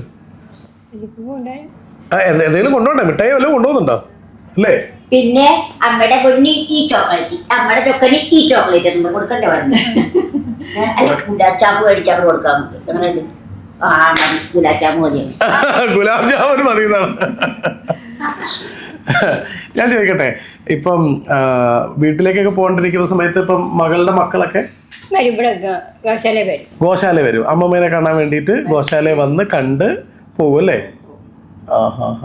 അപ്പയുടെ ജീവിതം അവിടെ കൊണ്ട് തന്നെ തീർക്കാനായിട്ടാണ് പുള്ളിക്കാരി. ഞാൻ പറഞ്ഞു, ഞാൻ നിർത്താൻ പോവുകയാണെങ്കിൽ എനിക്ക് മേലെ കെട്ടാനെന്ന് പറഞ്ഞ ദിവസം പറഞ്ഞു. അപ്പോൾ കഴിഞ്ഞ് ചേച്ചി പോകണ്ട, ചേച്ചി തന്നെ നോക്കിയാൽ മതി, ഇനി ആരും വരാൻ പോകുന്നില്ല, ഇതുപോലെ നോക്കാനായിട്ട് ആരും വരാനില്ല. അപ്പൊ ഗോശാലയിൽ നോക്കുന്ന സമയത്ത് അവര് നോക്കുന്നതിന് വല്ലതും തരുമോ? നമുക്ക് ശമ്പളം ഉണ്ട്, 7000 രൂപ തരും. 7000 രൂപ ശമ്പളം ഉണ്ട്. അപ്പൊ അത് അവര് തരും, കൃത്യമായിട്ട് തരും. അപ്പൊ അത് വാങ്ങിച്ച് അവിടെ നമ്മൾ അവിടെ കൊടുക്കും, പിള്ളേർക്കൊക്കെ കൊടുക്കും. പിള്ളേർക്ക് കൊടുക്കുക. ഇനി മ്യാനെ കൊടുത്തിട്ടുണ്ടെങ്കിൽ സമ്പാദിക്കുന്ന കാര്യമില്ലല്ലോ. ഒരസുഖങ്ങളും വരാറില്ല. വരാതിരിക്കട്ടെ. ഇടയ്ക്ക് വല്ല ശ്വാസം മുട്ടിലുണ്ടാവും. അപ്പൊ അത് ഞാൻ ഗുളിക വാങ്ങിച്ചു വെച്ചിട്ടുണ്ട്. അത് സ്ഥിരമായിട്ട് കഴിക്കൂല, വല്ലപ്പോഴും ഒരെണ്ണമൊക്കെ എടുത്ത് കഴിക്കും. അത് ഈ പശുവിനെ കറക്കണ ആൾക്കാർക്ക് മിക്ക ആൾക്കാർക്ക് പറഞ്ഞേക്കാം ഒരു ശ്വാസം മുട്ടല്. അത് കഴിക്കാം. അങ്ങനെ കട്ടിയായിട്ടൊന്നും വരില്ല. ഈ തണുപ്പൊക്കെ മഞ്ഞൊക്കെ വരൂല്ലേ, അപ്പോഴേക്കൊക്കെ വരും. ഏറ്റവും ഇഷ്ടമുള്ള ഒരു പാട്ട് പാടാൻ പറഞ്ഞാലേ? പാടാൻ എനിക്കറിയത്തില്ല. ഇഷ്ടമുള്ള നടനാരാ? ഇഷ്ടമുള്ള സിനിമ നടൻ? സിനിമ കാണാറുണ്ടോ? സിനിമ പണ്ടൊക്കെ കണ്ടിട്ടുണ്ട്, ഇപ്പോഴൊന്നും പോയി ഒരുമാതിരി ആയിട്ട് ഞാൻ പോയിട്ടില്ല. എന്നാലും ഇഷ്ടമുള്ള ഒരു നടനെ പറയണല്ലോ അല്ലേ ചേച്ചി? ആരുടെ സിനിമയാ അമ്മയ്ക്ക് ഇഷ്ടം? മമ്മൂട്ടിയുടെ പടം. മറുപടി പറഞ്ഞു. ഏറ്റവും ഇഷ്ടപ്പെട്ട നടി ആരാ അപ്പോ? നടി ഉർവശി. ഉർവശി. ഉർവശി രംഭ തിലോത്തമാണ്. സത്യം പറഞ്ഞു കഴിഞ്ഞാൽ എനിക്ക് ഭയങ്കര ഇഷ്ടമുള്ള നടിയാണ് ഉർവശി. ഏറ്റവും ഇഷ്ടമുള്ള എന്റെ നടി.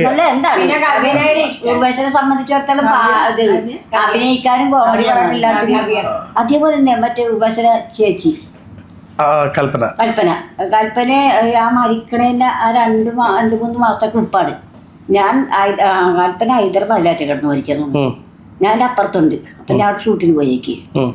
അപ്പോൾ എന്നെ കൽപ്പനയ്ക്ക് എന്തെങ്കിലും ഉദ്ഘാടനപ്പരുണ്ടെങ്കിൽ അപ്പം എന്നെ വിളിക്കടാ, എവിടെടാ വെച്ചേ നീ എൻ്റെ അടുത്തൊന്നും കണ്ണാ നീ അതുപോലെ ഉദ്ഘാടനം ചെയ്ത് വിടട്ടാ. പേയ്മെൻ്റൊക്കെ ഞാൻ പറഞ്ഞിട്ടുണ്ട്. അവന്മാർ തന്നില്ലെങ്കിൽ അപ്പം എന്നെ വിളിച്ചോളണം കേട്ടാ. ഞാൻ ഓക്കേടാ ഞാൻ വിളിച്ചോളാം. അപ്പം ഞങ്ങൾ കൽപ്പന ആദ്യമേ തന്നെ ക്ഷീണമായിട്ട് ഇങ്ങനെ വന്നതിന് ശേഷം ഞങ്ങൾ ബാല്യകാല സഖി എന്നൊരു സീരിയൽ അഭിനയിച്ച. അപ്പോൾ അതിൽ വെച്ചിട്ട് കൽപ്പന പോയി ഇല്ലാതെ എന്ന് പറയാൻ എടുത്ത് കാണിക്കാനില്ല, അത്ര ശോഷിച്ചാണ് വന്നത്. അപ്പം ഞാൻ ചേട്ടാ എനിക്കിതെന്ത് സംഭവിച്ചടാ പറയട്ടടാ, എല്ലാം നല്ലതിന് നീ അത്ര അറിഞ്ഞാൽ മതി എന്നോട് പറഞ്ഞു. അത്ര നീ അറിഞ്ഞാൽ മതി ഓക്കേടാ. അപ്പോൾ ഈ കേരളയുടെ മാലയും മളയൊക്കെ വരും, അങ്ങനെയൊക്കെ ഒരുപാട് സാധനങ്ങൾ വാങ്ങിക്കും. അപ്പം എന്താണ് ഉണ്ണി എന്നെ കണ്ണ ഇങ്ങനെയായിട്ടാണ് വിളിക്കണത്, യൂർവേശനെ വിളിക്കണത്. കുഞ്ഞൊന്നും ഇങ്ങനെയാണ് വിളിച്ചു പൊടി. പൊടിമോള് വരും. അപ്പം മോക്ക് വേണ്ടിയിട്ട് 2-3 മാലയൊക്കെ വാങ്ങിക്കണോടാന്ന്. അപ്പം ഞാൻ പറയാം, അപ്പം ഇങ്ങനെ കുറേ ഇങ്ങനെ മേടിച്ച് കൊണ്ട് ഇങ്ങനെ വെച്ചേക്കണേ. അപ്പോൾ അതിൻ്റെ അകത്തൊരു പാത്രം കണ്ട പിന്നെ എടാ ഇത് എൻ്റെ കാല് കിട്ടി എങ്ങനെ ചോദിച്ചപ്പോൾ നീ കാല് കിട്ടിയാൽ ഞാൻ കാല് കിട്ടി കൊടുത്തു. അവന് കാല് വെച്ച് ആ 2 കൊല്ലം കാലം കിട്ടിയിട്ട് പറഞ്ഞു ഇത് എനിക്കൊള്ളാം. ഞാൻ പറയും എനിക്ക് വേണ്ട, ഞാൻ വെറുതെ പറഞ്ഞു, ഞാൻ ഈ സാധനം ഉപയോഗിക്കാറില്ല, നീ ഇട്ടോടാന്ന് പറഞ്ഞു. ഞാൻ എന്നെ കൊണ്ട് ഇടിച്ച് പൊടി മോക്ക് മാല, കമ്മൽ, ഇങ്ങനെയുള്ള സിനിമയിൽ അഭിനയിക്കാത്ത സാധനങ്ങൾ കുറേയൊക്കെ വാങ്ങിച്ചു കൊടുത്താണ്. അങ്ങനെ കൊടുത്ത് ആ സീരിയലിൽ കുറച്ച് പാവം കഴിഞ്ഞ് കഴിഞ്ഞപ്പോഴേക്കും ആ സീരിയലിൽ പൈസയുടെ ഇത്തിരി ബുദ്ധിമുട്ടാണ് നിർത്തിക്കളഞ്ഞപ്പോൾ അപ്പോഴാണ് പിന്നെ ഇത് ഞങ്ങളുടെ കടപ്പുറത്ത് വെച്ചിട്ട് പിന്നെ ചാർലി പടം പിടിക്കണം. അപ്പം ഞാനിവിടെ ഇല്ല, ഞാൻ തിരുവനന്തപുരത്തേക്കണേ. ആ പടത്തിൽ എന്നെ അഭിനയിക്കണം. അപ്പം എന്നെ വിളിച്ചിട്ടിരിക്കണേ. ഞാനവിടെ വന്ന് ഞാൻ ഒരു ദിവസത്തെ ഷൂട്ടിന് അവിടെ നിന്ന് കഴിഞ്ഞപ്പോഴേക്കും എന്നോട് ചോദിച്ചടാ കരിമീൻ കിട്ടുവാടാന്ന് ചോദിച്ചു. ഞാൻ പറയാൻ കിട്ടുമല്ലോടാ, എനിക്ക് വേണമെന്ന് ചോദിച്ചു. ആടാ എനിക്ക് കരിമീൻ തന്നെ. അപ്പം നാളെ എനിക്കും തന്നിരിക്കുമെന്ന്. അങ്ങനെ മാവനോട് പറഞ്ഞ് രാവിലെ പോയിട്ട് വല നീട്ട് കിട്ടിയില്ലെന്നുണ്ടെങ്കിൽ നമുക്ക് ആരോടുണ്ടെങ്കിലും മേടിച്ചിട്ട് വരാം പറഞ്ഞിട്ട് മകൻ പോയിട്ട് വല നീട്ടിയപ്പോൾ 4 കരിമീനും കിട്ടി. അങ്ങനെ കൊണ്ടുവന്ന് ഞാൻ പൊള്ളിച്ച് കരിമീൻ പൊള്ളിച്ച് ഞാൻ ചപ്പാത്തിയായിട്ട് ചെന്ന് കഴിഞ്ഞപ്പോൾ ഷൂട്ട് അവിടെയല്ല, ഷൂട്ട് ഫോട്ടോ വെച്ചിലാണെന്ന് പറഞ്ഞു. അപ്പം തന്നെ ഞാനും മോനും കൂടി ഫോട്ടോ വെച്ച് കൊണ്ടുപോയി. ലാസ്റ്റത്തെ എന്നിട്ട് അവൾ എനിക്കൊരു ചുമപ്പ് സാരി, കാട്ടി ചുവപ്പ് സാരി, ഒരു ചെറിയ ബോർഡറുള്ളൊരു സാരി ഇന്നും ഭദ്രമായിട്ട് സൂക്ഷിച്ച് വെച്ചേക്കാം സാരി. ഒരു സ്നേഹത്തിന്റെ ഒരു സ്പർശം ഭയങ്കര ഉർവശിനേലും നല്ലൊരു സ്നേഹത്തിന് നല്ലൊരു മനസ്സിൻ്റെ ഉടമയാണ് കൽപ്പന. നല്ലൊരു മനുഷ്യൻ്റെ ഉടമ. എന്നാൽ ഞാൻ ആ പുള്ളിക്കാരത്തിൻ്റെ കൂടെ പിന്നെ റൂമിൽ പോകാറുണ്ട്, ഫ്ലാറ്റിൽ പോയിട്ടുണ്ട്. ഞങ്ങൾ പോയാണ്ട് കാപ്പിടിയൊക്കെ കുടിച്ചിട്ട് വരും. നല്ല സ്നേഹമുള്ള കുഞ്ഞുങ്ങളാണ്. പഠിച്ചെന്ന് പറഞ്ഞപ്പോൾ സത്യം പറഞ്ഞ എൻ്റെ ശാല പിടിയും കിട്ടി. ഞാൻ അറിയാതെ ഞാൻ തകർന്നു പോയി. അതുപോലെ തന്നെ വരച്ചപ്പോൾ കലാമണി വരച്ചപ്പോൾ ഞാൻ ഇടിവടത്തിൽ ഞങ്ങൾ ഹൈദരാബാദിൽ അഭിനയിച്ചിട്ടിരിക്കണ സമയത്ത് ഇടിയിൽ. അപ്പം ഞാൻ മക്കൾക്ക് സസ്പെൻസ് കൊടുക്കാമെന്ന് ഓർത്ത് തിരിച്ചു വന്നതാണ്. അപ്പോഴേക്കുമാണ് മരുമോൾ വിളിച്ചിട്ട് പറഞ്ഞു അമ്മച്ചി എവിടെ? ഞാൻ റൂമിലുണ്ട്. അപ്പം ഞാൻ ജോലി ഉണ്ടെന്ന് എൻ്റെ കൂടെ. അപ്പം ഞാൻ പറഞ്ഞു മകനെ ഇജി വിളിക്കണ്ടല്ലോ, പോണ കാര്യം അമ്മച്ചി മുണ്ടല്ലേ കേട്ടാന്ന് പറയും. ഞാൻ പറയില്ല മുണ്ടിയല്ല. അപ്പം എൻ്റെ പെരുന്നാൾ ദിവസമൊക്കെ അപ്പം എനിക്ക് ചുടിദാർ ഇതൊക്കെ മേടിച്ച് വെച്ചിട്ടുണ്ട്. അപ്പോഴാണ് പറയണത് അമ്മച്ചി കയറിയിട്ട് പിന്നെ TV ഒന്ന് ഓൺ ചെയ്യുന്നു പറഞ്ഞു. ഞാൻ പറയും എന്താണ് മോളെ? അമ്മ ഓൺ ചെയ്യമ്മ. അപ്പോഴാണ് മടി മരിച്ചേക്കണം. പിന്നെ ഞാൻ സ്റ്റേജ് ഷോയ്ക്ക് ശരിക്കും പറഞ്ഞാൽ ഞാൻ വീട്ടുകാരൻ എൻ്റെ കയറുള്ളൂ. അവൻ്റെ പാട്ട് എപ്പോഴും എല്ലാവരും പാടുള്ളൂ. എനിക്കത് കേൾക്കുമ്പോഴേക്കും ഭയങ്കര സങ്കടം എനിക്ക്. ഞാൻ എന്നിട്ട് ആ ഹൈദരാബാദിൽ നിന്ന് വന്ന വഴിക്ക് ഞാനും എൻ്റെ മകനും കൂടി അവിടെ ഇറങ്ങി മണിനെ കണ്ടിട്ടാണ് ഞങ്ങൾ തിരിച്ച് വീട്ടിലേക്ക് വന്നത്. എനിക്ക് അത്രയ്ക്ക് ജീവനാണ് അവരുടെയൊക്കെ. നമ്മൾ ഇല്ലായ്മയിൽ ഞാൻ ഇന്നും ഇല്ലായ്മക്കാരത്തിയാണ്, ശരിക്കും ഇല്ലായ്മക്കാരത്തിയാണ് ഞാൻ. എനിക്കിപ്പോൾ എന്നെ സംബന്ധിച്ച് പറയുകയാണെങ്കിൽ ഞാൻ അത്രയൊന്നും കണ്ണീരോട് കഴിയുന്ന ഒരു വ്യക്തിയാണ്. എന്നാൽ ഇവിടെ എന്നിട്ട് ഞാൻ ചിരിക്കുന്നില്ലേ, പാടുന്നില്ലേ? എൻ്റെ ഉള്ളിലെ ദുഃഖങ്ങൾ എൻ്റെ ഉള്ളിൽ തന്നെ വെച്ച് ഒതുക്കിയാണ് ഞാൻ എല്ലാവരും ചിരിപ്പിക്കുക. സത്യം പറഞ്ഞു ഞാൻ അങ്ങനെയുള്ള വ്യക്തിയാണ് ഞാൻ. എന്തായാലും മോളി ചേച്ചിയുടെ മുഖത്ത് ചിരി മായാതിരിക്കുന്ന ഒരു കാലം വരും അല്ലേ? ഈ ചിരി ഇങ്ങനെ തന്നെ നിൽക്കുന്ന ഒരു സമയത്തിന് വേണ്ടിയിട്ടാണ് നമ്മൾ എല്ലാവരും ഇവിടെ ഇരിക്കുന്നത് അല്ലേ? ഉറപ്പായിട്ടും അല്ലേ ശാന്തകുമാരി ചേച്ചി അല്ലേ? ഞാൻ നിങ്ങൾക്ക് എല്ലാവർക്കും കൂടെ ഒരു ഫോട്ടോ കാണിക്കാം. ഒരാളെ യാത്ര അയക്കുന്നതാണ്. കൊച്ചി ഇന്റർനാഷണൽ എയർപോർട്ടിൽ നിന്ന് ഒരാളെ യാത്ര അയക്കുന്ന ഒരു ഫോട്ടോ ബെൻസി ചേട്ടൻ എനിക്ക് അയച്ചു തന്നാണ്. ഓക്കെ, ഈ ഫോട്ടോ പള്ളിപ്പുറം. ഞാനത് വായിക്കാം, കേട്ടേക്കണം എല്ലാവരും.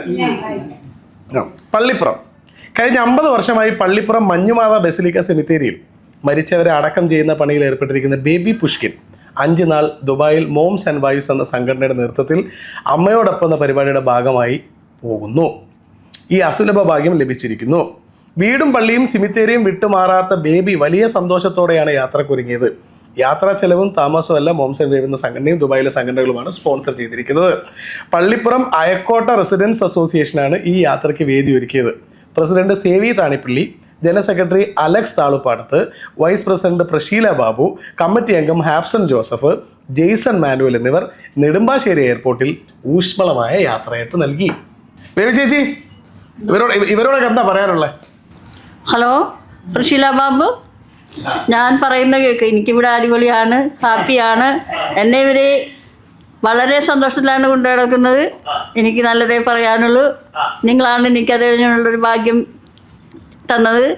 നിങ്ങളോട് എനിക്ക് വളരെയധികം കടപ്പാടുകളുണ്ട്. ഞാൻ ചോദിക്കട്ടെ ബേബി ചേച്ചി, ഞാൻ ഒരു ഇപ്പം മനുഷ്യന്മാർക്ക് രാത്രിയായ ഭയങ്കര പേടിയുള്ളൊരു മനുഷ്യനാണ് ഞാൻ എന്തിന് ഭയങ്കര പേടിയാ. അതായത് ഇപ്പം ഞാൻ നാട്ടിലാണ്, ഇവിടെ എല്ലായിടത്തും ലൈറ്റ് ഉണ്ട്. പക്ഷേ ഞാൻ എൻ്റെ വീട്ടിലേക്ക് തിരിയുന്ന ഒരു ഇടവഴി കഴിഞ്ഞാൽ എനിക്ക് ഭയങ്കര പേടിയാണ്. ഒരു പക്ഷേ അധികം ആൾക്കാരും വല്ലാണ്ട് ചെയ്യാൻ ഇഷ്ടപ്പെടാത്തൊരു ജോലി ഇത്ര കൂളായിട്ട് ചെയ്യുന്ന സമയത്ത് അതിൽ ഒരുപാട് പ്രതിസന്ധികൾ ഉണ്ടാവാം, ഒരുപാട് പ്രശ്നങ്ങൾ ഉണ്ടാവാം. ബേബി ചേച്ചി അവിടുന്ന് മാറി നിൽക്കുന്ന സമയത്ത് നാട്ടിലുള്ള ഒരുപാട് ആൾക്കാർക്ക് ബേബി ചേച്ചിനെ വല്ലാണ്ട് മിസ് ചെയ്യാം. ഞാൻ ചോദിക്കണേ, എങ്ങനെയാണ് ഈ ജോലിയിലേക്ക് വരുന്നത്? എന്ന് വെച്ചാൽ എൻ്റെ അമ്മ ആണ് ഈ ജോലി ചെയ്തിരുന്നത്. അമ്മയല്ല, നമ്മുടെ ആങ്ങള. അമ്മയുടെ ആങ്ങളക്ക് അപ്പൻ എന്നെ പറ്റില്ല, എൻ്റെ പ്രിയ മരിച്ചുപോയി. അപ്പം ഞങ്ങൾക്ക് ആരും സഹായം ഉണ്ടായിരുന്നില്ല. അപ്പം മകൻ നിങ്ങൾ ഭർത്താവിൻ്റെ വീട്ടിലേക്ക് പള്ളിപ്പുറത്തേക്ക് കൊണ്ടുവന്നതാണ്. അപ്പോൾ ഇവിടെ ഈ ജോലിയൊക്കെ എടുത്താണ് ഞങ്ങൾ താമസിച്ചിരുന്നു വെച്ചത്. അപ്പോൾ അച്ഛൻ പെട്ടെന്ന് മരിച്ചു പോയപ്പോൾ അമ്മ പറഞ്ഞു, ഞാൻ ചെയ്തോളാം, എനിക്ക് എൻ്റെ മക്കളെ വളർത്താനായിട്ട് ഒരു നിവൃത്തിയില്ല, അതുകൊണ്ട് പള്ളിയിൽ അച്ഛനോട് ചെന്ന് അങ്ങനെ പറഞ്ഞു കഴിഞ്ഞപ്പോൾ എന്നാൽ നീ എടുക്കോ, നിനക്ക് അതിനുള്ള ധൈര്യം ഉണ്ടാ എന്നൊക്കെ ചോദിച്ചു. അതാ ഞാൻ ചോദിച്ചത്. ഒരു സ്ത്രീ ഇങ്ങനെ ഒരു ജോലിയിലേക്ക് വരുമ്പോൾ ആൾക്കാർ ആദ്യം ചോദിക്കുക, അതൊക്കെ നിങ്ങൾക്കൊണ്ട് പറ്റുമോ, അതിനുള്ള ധൈര്യം നിങ്ങൾക്കുണ്ടോ എന്നൊക്കെ ചോദിക്കൂലേ? അങ്ങനെ ചോദിച്ചു ഞാൻ ചെയ്യാം, എൻ്റെ മക്കളെ വളർത്തണ്ടേ, ഞാൻ എടുത്തോളാം എന്ന് പറഞ്ഞു. അന്ന് 7 രൂപ 50 പൈസയും ഈ പണിയെടുത്താൽ കിട്ടുന്നത്. അപ്പം അമ്മയ്ക്കാണെങ്കിൽ ഭയങ്കര ആസ്മയും ശ്വാസം മുട്ട് വീണോ, ഭയങ്കര ശ്വാസം മുട്ടാണ്. അപ്പം ഇടയ്ക്കിടയ്ക്ക് പോയിട്ട് കാണാണ്ടാവുമ്പോൾ ഞാൻ എന്ത് ചെയ്യും, കുറച്ച് ചായയൊക്കെ തിളപ്പിച്ച് ചൂട് ചായയൊക്കെ ആയിട്ട് ചെല്ലും. അപ്പം ചിലപ്പോൾ അവിടെ ഇരുന്ന് നല്ല വലിയായിരിക്കും. അപ്പോൾ പറയും, ഞാൻ സഹായിച്ചു തരാം എന്ന് ചോദിക്കും. അപ്പം അമ്മ പറയും, വേണ്ട, മോൻ ചെയ്യണ്ട, മോൻ പൊയ്ക്കോ എന്ന് പറയും. ഇല്ല, ഞാൻ നിൽക്കവിടെ എന്ന് പറയും. അങ്ങനെ കുറച്ച് 2-3 ദിവസമൊക്കെ അങ്ങനെ നിന്ന് ചമസ്കാരം വരുമ്പോൾ അങ്ങനെ ചെന്ന് നിൽക്കും. അത് കഴിഞ്ഞ് ഒരു ദിവസം ഞാൻ ചെല്ലുമ്പോൾ അമ്മയ്ക്ക് ഒട്ടും വയ്യ, വീട് അടുത്ത് ഇങ്ങനെ കിടന്നു നോക്കി ഇരിക്കുകയാണ്. അപ്പം ഞാൻ പറഞ്ഞു, അമ്മ ഇങ്ങനെ കയറി, ഞാൻ ചെയ്യാം എന്ന് പറഞ്ഞു. അപ്പോൾ അമ്മ പറഞ്ഞു, വേണ്ട, എന്തിനാണ് എന്ന് പറഞ്ഞു. അപ്പോൾ ഞാൻ പറഞ്ഞില്ല, ഞാൻ ചെയ്യാം. അപ്പോൾ ഞാൻ അങ്ങനെ അമ്മയെ കയറ്റിക്കൊണ്ടും ഞാൻ ഇറങ്ങി, ഞാൻ വെട്ടി വന്നു. കുറേ വെട്ടി വന്നപ്പോഴത്തേനും മറ്റേ എല്ലും മുട്ടിയൊക്കെ കാണാൻ തുടങ്ങി. അപ്പം ഞാൻ പറഞ്ഞു, അമ്മേ ഇങ്ങനെയാണല്ലോ ഇവിടെ, അതല്ലേ ഞാൻ പറഞ്ഞതെന്ന് പറഞ്ഞു. അപ്പം ഞാൻ പറഞ്ഞില്ല, ഞാൻ തന്നെ ചെയ്യാം എന്ന് പറഞ്ഞു. ഗ്ലൗസൊക്കെ എടുത്തിട്ട് ഞാൻ തന്നെ അതൊക്കെ ചെയ്തു. എത്ര വർഷം മുന്നേ അത് എനിക്ക് 17 വയസ്സുണ്ടെന്ന്. ഞാനെ കാണാൻ തല ഇറങ്ങി താഴെ വീണേ.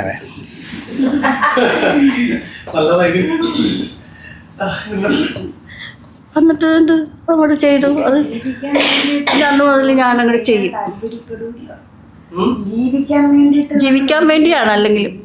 പക്ഷേ അതൊക്കെ പറഞ്ഞിട്ട് കാര്യം, അതൊക്കെ ഒരു മനസ്സിൻ്റെ ചങ്കുറപ്പാണ്. കാരണം ഇപ്പം 17 വയസ്സാകുമ്പോൾ ആൾക്ക് ഉള്ളെന്നുണ്ടെങ്കിൽ അവക്കടെ അമ്മ അനുഭവിച്ച വേദനകളൊന്നും നോക്കിക്കണ്ടേ. അവർ കഷ്ടപ്പാട് നല്ലിച്ചിട്ടുണ്ട്. അപ്പം നമ്മുടെ ഉള്ളിൽ ഭയം ഉണ്ടാകില്ല. അപ്പം ആ അമ്മനെ സഹായിച്ച് നമ്മുടെ കുടുംബത്തോടെ കരി വെക്കണം എന്നുള്ള ആ ഒറ്റ മനത്തിട്ടിലാണ് ആ മകൾ ആ അമ്മട്ടി എടുത്ത് കിട്ടിയേക്കണം. അപ്പം അവക്കടെ കൂടെ ദൈവമുണ്ട്. അതാണ് അവൾ. തീർച്ചയായിട്ടും ദൈവമുണ്ട്, തീർച്ചയായിട്ടും മാതാവിൻ്റെ കൂടെ ഉണ്ട്. എന്നിട്ട് പിന്നെ അങ്ങനെ എല്ലാ ദിവസവും ഇങ്ങനെ എടുത്തെടുത്ത് ഇങ്ങോട്ട് പോരും. പിന്നെ കുറേ അതിനകത്തുനിന്നുള്ള കുറേ അനുഭവങ്ങളൊക്കെ ഉണ്ടായിട്ടുണ്ട്. എന്നുവെച്ചാൽ ആൾക്കാരുടെ പുച്ഛമായിട്ടുള്ള നോട്ടവും അങ്ങനെ കുറേ അനുഭവങ്ങളൊക്കെ ഉണ്ടായിട്ടുണ്ട്. ചെറുപ്പമല്ലേ, തോണ്ടലും പിടിക്കലും ഒക്കെ ഉണ്ടായിട്ടുണ്ട്. ചെറുപ്പമാണല്ലോ, 17 വയസ്സല്ലേ പ്രായമുള്ളൂ. ഇപ്പം അതെന്നെ ഭർത്താവിനോട് പറഞ്ഞല്ലേ, ഇന്നൊരു കുഴിവെട്ടി ഒരു മനുഷ്യരെ മൂടുന്നതെന്ന് പറഞ്ഞാൽ അതൊക്കെ ഒരു ക്രെഡിറ്റ് അല്ലേ. അതൊക്കെ അത് പിന്നെ അങ്ങനെയല്ലേ, കുഴിവെട്ടി എന്ന് വിളിക്കുള്ളൂ. ഗൾഫാരൻ കൽപ്പണിക്കാരനെ വിളിക്കും, കുഴിവെട്ടി എന്നല്ലേ വിളിക്കാൻ പറ്റുള്ളൂ. അപ്പൊ ആ ഒരു വിളി എപ്പോഴെങ്കിലും ഒരു വിഷമം ഉണ്ടാക്കി? ഉണ്ടോ, ഇല്ല, വിഷമമൊന്നുമില്ല. ഞാൻ കുഴിവെട്ടിയിട്ടല്ലേ കുഴിവെട്ടി എന്ന് വിളിക്കണേ. അതെ. ഇപ്പൊ ഞാൻ ചോദിക്കട്ടെ, അതിനോട് ഇപ്പൊ കുഴിവെട്ടിന്ന് ചോദിച്ചു, എന്നെ ചാളമേരി ചോദിക്കുന്നുണ്ട്. ഞാൻ ചാളക്കച്ചവടത്തിന് പോയിട്ടാണ് ചാളമേരി ആയിരുന്നു. കഥാപാത്രമല്ലേ? അത് തന്നെയാണ് അവന്റെ ഉപജീവിതം. അതിന്റെ ജീവിതത്തിന്റെ അത് പറഞ്ഞാൽ അത് കുഴിവെട്ടിന്ന് വിളിച്ചപ്പോ അവർക്ക് വെടിക്കെട്ട കാര്യക്കാരൻ ഞാനത് വെട്ടിട്ട് അവള് ജീവിക്കണം. അപ്പൊ ഞാൻ അഭിനയിച്ചു. അപ്പൊ ഞാൻ കഥാപാത്രം അഭിനയിച്ചാണ് ഞാൻ നിന്നത്. ബേബി ചേച്ചി എന്നിട്ട് മറ്റേ നാട്ടിലുള്ള എല്ലാ ആൾക്കാർക്കും അറിയുന്ന ഒരാളാണ്. എല്ലാവരും അവസാനം എത്തുന്ന കൈയാണ് അല്ലേ? അപ്പൊ അതിനകത്ത് നന്നായി പെരുമാറിയവരും മോശമായി പെരുമാറിയവരും കുഴിവെട്ടിന്ന് വിളിച്ചവരും ചിരിച്ചവരും പുച്ഛിച്ചവരും ഒക്കെ അവസാനം എത്തുന്ന കൈ ബേബി ചേച്ചി എൻ്റെ കയ്യിലാണ് അല്ലേ? നന്നായി പെരുമാറിയിട്ടൊക്കെ വിടുവോ? അങ്ങനെയല്ല, നന്നായിട്ടൊക്കെ വിടുവോന്ന്. അപ്പൊ എന്തായാലും ഇവിടെ എത്തിയാലും കാണാൻ പറ്റിയാലും വലിയ സന്തോഷം. ബേബി ചേച്ചിനെ കുറിച്ച് എന്നോട് ആദ്യം പറഞ്ഞത് ബെൻസി ചേട്ടനാണ്. ബെൻസി ചേട്ടന് വേണ്ടി ബേബി ചേച്ചിനെ കാണാൻ പറ്റിയാലും വലിയ സന്തോഷം. അടുത്ത ആള് എനിക്ക് വളരെ പേഴ്സണലി ഇഷ്ടമുള്ള ഒരാളാണ്. കാര്യം സ്വന്തം പേരിനിപ്പുറത്ത് ഓഥർ എന്ന് എഴുതി ചേർത്തിട്ടുള്ള, വായിക്കാൻ ഇഷ്ടപ്പെടുന്ന, വായനക്കാർ ഇഷ്ടപ്പെടുന്ന രീതിയിൽ പുസ്തകം എഴുതിയിട്ടുള്ള ഒരാളാണ് ധനുജ. ഹലോ. എവിടെ നിന്ന് വരുന്നു? ചെങ്കൽച്ചൂള. തിരുവനന്തപുരം ചെങ്കൽച്ചൂള എന്നാണ്. എങ്ങനെയാണ് എഴുത്തിലേക്ക് വരുന്നത്?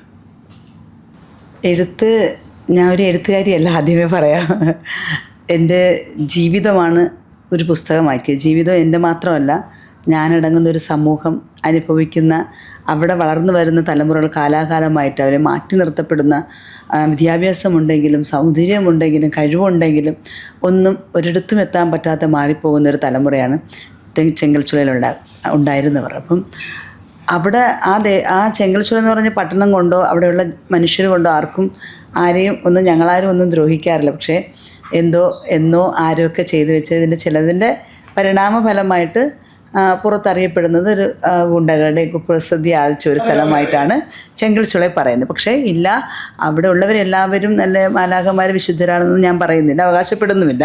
പക്ഷേ എല്ലായിടത്തുള്ള പ്രശ്നം ഞങ്ങളുടെ ഇടയിലുമുണ്ട്. പക്ഷെ അതിനെ പർവ്വതീകരിക്കേണ്ട ആവശ്യമില്ല. അതെ, അതിനെ ഏറ്റവും മോശമായ രീതിയിൽ ചിത്രീകരിച്ച് സമൂഹത്തിൽ നമുക്കുള്ള ഒരു സ്ഥാനത്തെ എന്നും മാറ്റി നിർത്തപ്പെടുന്നവരുടെ കൂട്ടത്തിലായി പോകുന്നല്ലോ എന്നൊരു ചിന്തയാണ് ആ പുസ്തകത്തിൽ എന്നെ എത്തിച്ചത്. ഞാൻ ചോദിക്കുന്ന ആ ഒരു പുസ്തകം വായിച്ചിട്ടുള്ള ആളുകൾക്കറിയാം, ആ പുസ്തകം എഴുതാനിടയായ ഒരു സാഹചര്യമുണ്ട്. ഇന്ദുഗോപൻ സാറിൻ്റെ വീട്ടിൽ എന്തിനു പോയത് അത് പറയാം. ഞാൻ കുടപ്പനക്കുന്ന് ചെട്ടിവിളാകം വാർഡിലെ ഹരിതകർമ്മസേന അംഗമാണ്. ഞാൻ ഹരിതകർമ്മയിലാണ് ജോലി ചെയ്യുന്നത്. അപ്പോൾ ഞാനവിടെ പ്ലാസ്റ്റിക് എടുക്കുന്ന, വീടുകളിൽ നിന്ന് പ്ലാസ്റ്റിക് ശേഖരിക്കുന്ന ഒരാളാണ്. 9ാം ക്ലാസ് വരെ പഠിച്ചിട്ടുള്ളൂ. അപ്പോൾ എനിക്ക് അത് തന്നെ ഏറ്റവും വലിയൊരു ജോലിയാണ്. എൻ്റെ വിദ്യാഭ്യാസം അനുസരിച്ച് ഏറ്റവും വലിയൊരു ജോലിയാണത്. അപ്പോൾ എൻ്റെ വിദ്യാഭ്യാസം മുടങ്ങിപ്പോയതും ഇതുപോലെ ഒക്കെയുള്ള പ്രശ്നങ്ങൾ കാരണം എൻ്റെ മാത്രമല്ല ഒരുപാട് പേരുടെ. അപ്പോൾ അതാണ് അവർ പുസ്തകമായി. പക്ഷേ എനിക്ക് ഇന്ദുഗോപൻ സാറിന് നേരിട്ട് അറിയില്ല. ഇത് ആരുടെ വീടാണെന്നൊന്നും അറിയില്ല, ഒരു സാറേ വീട് അത്ര അറിയാം. അപ്പോൾ ആ വാർഡിൽ ജോലി ചെയ്യുന്ന ഞാനാണ്. ചെട്ടിവിളാകം വാർഡിലാണ് സാറിൻ്റെ വീട് വരുന്നത്. സാറ് താമസിക്കുന്നത് ഭദ്രാനഗർ, ശ്രീ ഭദ്രാനഗർ എന്ന സാറിൻ്റെ റെസിഡൻസിയുടെ പേര്. അപ്പം ഞാനവിടെ പ്ലാസ്റ്റിക് എടുക്കാൻ പോയി. സാറ് ഇറങ്ങി വന്നു, പ്ലാസ്റ്റിക്കൊക്കെ തന്നു. അപ്പോൾ എനിക്ക് സാറിനെ കണ്ടപ്പം നന്നായിട്ട് അറിയാമെന്നുള്ള ഒരു സാറല്ല, സാറിൻ്റെ വീട്ടിൽ ചെല്ലുമ്പോഴൊക്കെ ആ വീട് എനിക്ക് എപ്പോഴും ഒരു പരിചയമുള്ളതല്ല, നമ്മളൊരു പ്രത്യേകതരമായ ഒരു വീടാണ്. കാരണം കുറച്ച് സ്ഥലമൊക്കെ ഉള്ള വീടാണ്. അവിടെ നിറയെ ഇങ്ങനെ വൃക്ഷങ്ങളും, പിന്നെ നമ്മുടെ മ്യൂസിയത്തൊക്കെ ഇട്ട് വെക്കുന്ന പോലെ സിമെൻറ്റിൻ്റെ വെളിയിലിരിക്കാനുള്ള സിമെൻറ്റിൻ്റെ ബെഞ്ച്, പിന്നെ ഒരു മേശ, അതിൽ 2 കസേര, ഇതൊക്കെ സിമെൻറ്റ് ചെയ്ത് വെച്ചു. പിന്നെ ചെറിയൊരു പിന്നെ താമരക്കുളം. അപ്പോൾ ഇതൊക്കെ കാണുമ്പോൾ ഞാൻ വിചാരിച്ചത് ഏതെങ്കിലും ഒരു പിന്നെ വരയ്ക്കുന്ന ആളുടെയോ എന്തെങ്കിലും ഒരു കവിയുടെ ആരുടെയെങ്കിലും ഒരു വീടായിരിക്കും. കാരണം അത്രയും ആ വീടിന് ആ ഒരു വരച്ച് വെച്ചതുപോലത്തെ ഒരു വീടാണ്. അപ്പം ഞാൻ അവിടെ ചെന്നു പ്ലാസ്റ്റിക് എടുത്തപ്പോൾ സാറാണ് അന്ന് പല പ്രാവശ്യം പോകുന്ന വീടാണ്. ഒരിക്കൽ ഞാൻ സാറിനെ അവിടെ വെച്ച് കണ്ടിട്ടില്ല. ഞാൻ അന്ന് ചെന്നപ്പോൾ സാറിനെ കണ്ടു. സാറ് പ്ലാസ്റ്റിക്കൊക്കെ എടുത്ത് തന്നു. നല്ല രീതിയിലാണ് എന്നോട്, വളരെ കൂളായിട്ടാണ് എന്നോട് പെരുമാറുക. കാരണം അങ്ങനെ പിന്നെ ഒരു അടുപ്പം വേറെ ആരും എന്നോട് അങ്ങനെ കാണിച്ചിട്ടില്ല. നമ്മൾ പ്ലാസ്റ്റിക് എടുക്കാൻ ചെല്ലുന്നവരാണല്ലോ. അപ്പോൾ ഞാനിപ്പോൾ ഇവിടെ ഇരിക്കുന്ന വേഷമല്ലല്ലോ നമ്മുടെ ജോലി സംബന്ധിച്ചുള്ള. അപ്പോൾ അതുകൊണ്ട് ഓരോ വീടുകളിൽ ചെല്ലുമ്പോൾ നമുക്ക് അതിൻ്റെതായ ഒരു ഇതുണ്ട്. അപ്പോൾ ആ വീട്ടിൽ ചെന്നു പ്ലാസ്റ്റിക്കൊക്കെ എടുത്ത് തന്നപ്പോൾ എനിക്ക് വീണ്ടും സാറിന് ഞാൻ ചോദിച്ചിട്ട് വരാനിരുന്നു. ഞാൻ ചോദിച്ചു, സാറിന് എനിക്ക് എവിടെയോ കണ്ട ഒരു പരിചയം പോലെ ഉണ്ട്. എനിക്ക് ഈ വീടൊക്കെ കണ്ടപ്പോൾ ഉള്ളൊരു സാറ് ആരാണെന്ന് ഞാൻ ചോദിച്ചു. സാറിനെ കണ്ടപ്പോൾ എനിക്ക് മനസ്സിലായി എന്തോ ഒരു പ്രത്യേകത ഉള്ളൊരു മനുഷ്യനായിരിക്കും. അപ്പോൾ പറഞ്ഞു, ഞാൻ പെട്ടെന്ന് എൻ്റെ അടുത്ത് പറഞ്ഞെന്ന് വെച്ചാൽ, അടുത്ത വാക്ക് പറഞ്ഞ്, എനിക്ക് ധനുജകുമാരി അറിയാമെന്ന് പറഞ്ഞു. പെട്ടെന്ന് എൻ്റെ പേര് പറഞ്ഞപ്പോൾ ഞാൻ വിട്ടു. കാരണം ധനുജകുമാരി എന്ന് പറഞ്ഞൊരു പേര് എത്രത്തോളം പറയാൻ വേണ്ടി ഞാനും സാറോട്ടൊരു അടുപ്പമില്ല, ഒരിക്കൽ പോലും നേരിട്ട് കണ്ട് സംസാരിച്ചില്ല, എൻ്റെ പേര് ഞാൻ പറഞ്ഞു കൊടുത്തിട്ടില്ല. വീണ്ടും ഞാൻ പെട്ടെന്ന് ചിന്തിച്ചാൽ നമ്മൾ നാളെ ഒരു റെസിഡൻസി ഇറങ്ങുകയാണെങ്കിൽ അതിൻ്റെ തലേദിവസം നമ്മൾ ഹരിതകർമ്മസേന ഇന്ന റെസിഡൻസിന് പ്ലാസ്റ്റിക് ശേഖരിക്കാൻ എത്തുന്നുണ്ടെന്ന് നമ്മൾ ആ ഗ്രൂപ്പിലിടും. അപ്പോൾ അതുകൊണ്ടിട്ട് അങ്ങനെ ആണോ സാറിന് എൻ്റെ പേര് പിടികിട്ടിയെന്നുള്ളത് ഞാൻ വിചാരിച്ചു. അപ്പോൾ ഞാൻ ശരി സാറെന്ന് പറഞ്ഞ് ഞാൻ ചോദിച്ചു, സാറേ സാറിനെ കണ്ട് എനിക്ക് നല്ല പരിചയമുണ്ട്, അപ്പോൾ എനിക്ക് ധനുജകുമാരി അറിയാമെന്ന് പറഞ്ഞു. അപ്പോൾ സാറിന് എന്നെ അറിയാമെന്ന് പറഞ്ഞു. അടുത്ത വാക്ക് എന്നെ ഞെട്ടിച്ചു. കാരണം ഞാൻ ധനുജകുമാരിയുടെ പുസ്തകം വായിച്ചിട്ടുണ്ട്, അതും 10 വർഷം മുമ്പേ വായിച്ചിട്ടുണ്ടെന്ന് പറഞ്ഞു. അതെനിക്ക് വളരെ കാരണം അതുവരെ എന്നെ അവിടെ ആരും തിരിച്ചറിഞ്ഞിട്ടില്ല. ഞാനും ആരുമല്ല, അല്ലെങ്കിലും ഒരു എഴുതുന്ന ആളെന്നോ അല്ലെങ്കിൽ എൻ്റെ വലിയൊരു പുസ്തകം ഉണ്ടെന്നോ ഇതുവരെ ആ കുടപ്പിനൊക്കെ ഒന്ന് ചെടിവിളാൻ ആർക്കും അറിയില്ല. അപ്പോൾ സാറ് പെട്ടെന്ന് ഇങ്ങനെ കേട്ടു. പിന്നെ പറഞ്ഞു, രണ്ട് യൂണിവേഴ്സിറ്റിയിൽ പഠിപ്പിക്കുന്ന എൻ്റെ പുസ്തകം 2 പുസ്തകം തിരഞ്ഞെടുത്തിട്ടുണ്ട്, അതിലൊരു പുസ്തകം ഇന്ദുമോഹൻ സാറിൻ്റെ, ഒന്ന് എൻ്റെ ആണെന്ന് പറഞ്ഞപ്പം കുറേ കൂടെ അഭിമാനം തോന്നി. പിന്നെ സാറിൻ്റെ മകനോടൊക്കെ പറഞ്ഞു കൊടുത്തു. കാരണം അച്ഛനൊക്കെ ഇങ്ങനെ ഒരു ജീവിതത്തിൻ്റെ ഭാഗമായിട്ട് നമ്മൾ എഴുതുന്ന ആൾക്ക്, പക്ഷേ ഇവരൊക്കെ എന്ന് പറഞ്ഞാൽ ജീവിതത്തിൻ്റെ പച്ചയായ ജീവിതങ്ങളെ കണ്ടെഴുതിയ എഴുത്താണ്, നിങ്ങൾ ഇവരെയൊക്കെ കണ്ട് പഠിക്കണം എന്നൊക്കെ പറഞ്ഞപ്പോൾ വളരെ ഒരു അഭിമാനം തോന്നി. 2011 പുസ്തകം എഴുതുന്നത്. 2011 ഈ പുസ്തകം എഴുതാൻ അതൊരു പുസ്തകം എഴുതി കളയാമെന്ന് തോന്നാണ്ടായ കാര്യം? ഞാൻ പറഞ്ഞല്ലോ, ഞാൻ പഠിച്ചത് 2-3 സ്ഥലങ്ങളിലായിട്ടാണ് പഠിച്ചത്. ഇപ്പോൾ നന്നായിട്ട് പഠിക്കുന്നൊരു കുട്ടിയായിരുന്നു, കുറച്ച് നന്നായിട്ട് പഠിക്കാൻ പറ്റുന്ന ഇതായിരുന്നു. പക്ഷേ ഞങ്ങളുടെ ചൂളയിലെ തന്നെ കുറേ ആ കാലത്തിലൊക്കെ ഉള്ള ഒരു 1990 വരെ അവിടെ 10ാം ക്ലാസ് വരെ പഠിച്ചിട്ടുള്ള കുട്ടികൾ ചുരുക്കം വരെയുള്ളൂ. കാരണം നമുക്ക് അങ്ങനെ ഒരു സ്കൂളുകളിലും അഡ്മിഷനൊന്നും കിട്ടാറില്ല. അഥവാ നമുക്ക് അഡ്മിഷൻ കിട്ടിയാൽ തന്നെ അവിടെ എന്തെങ്കിലും നിസ്സാര കാരണങ്ങൾ കുട്ടികൾ തമ്മിലുള്ള പ്രശ്നങ്ങൾ ഉണ്ടാവുകയാണെങ്കിൽ നമ്മളെ തന്നെ അതൊരു പ്രശ്നക്കാരായിട്ട് കണ്ടു നമ്മളെ അവിടെ നിന്ന് മാറ്റി നിർത്തുന്ന ഒരു അവസ്ഥയൊക്കെ ഉണ്ട്. അപ്പം നമ്മളെവിടെയാണോ ചെല്ലുന്നത് അവിടെ ഒറ്റപ്പെടുന്ന ഒരു സംഭവം ഉണ്ടായാൽ പിന്നെ നമുക്കവിടെ പോകാൻ തോന്നത്തില്ലല്ലോ. അപ്പോൾ അങ്ങനെയൊക്കെ കുറേ വിദ്യാഭ്യാസം മുടങ്ങിപ്പോയിട്ടുണ്ട്. പിന്നെ ഞാൻ 2-3 സ്ഥലങ്ങളിലാണ് പഠിച്ചത്. 2-3 സ്ഥലങ്ങളെന്ന് പറയുമ്പോൾ ഞാനെപ്പോഴും പറയുമ്പോൾ എല്ലാവരും ചിന്തിക്കുക അച്ഛൻ്റെ അമ്മയുടെയൊക്കെ ജോലി സംബന്ധിച്ച്. ഒരിക്കലുമല്ല. അമ്മയുടെയും പപ്പയുടെയൊക്കെ പ്രശ്നങ്ങൾ കാരണം പപ്പ ഒരു ചുമട്ട് തൊഴിലാളിയാണ്, അമ്മ ജോലിക്കൊന്നും പോകില്ല. പക്ഷേ അമ്മയും പപ്പയും ഇങ്ങനെ പിണങ്ങുമ്പം അമ്മ കൂലിപ്പണിക്ക് പോകും. അപ്പം അന്ന് കൂലിപ്പണിക്കൊക്കെ ഞങ്ങളുടെ നാട്ടിൽ ജോലിക്ക് പോകണമെങ്കിൽ 3 മണിക്ക് പുലർച്ചെ 3 മണിക്ക് എഴുന്നേറ്റിൽ മാത്രമേ അവർക്ക് പണി കിട്ടുകയുള്ളൂ. ആ സമയങ്ങളിൽ പെൺകുട്ടിയായ എന്നെ നോക്കാൻ വീട്ടിൽ ആരും ഇല്ലാത്തതുകൊണ്ട് എന്നെ ബോർഡിങ്ങിലൊക്കെ ഉണ്ടാക്കും.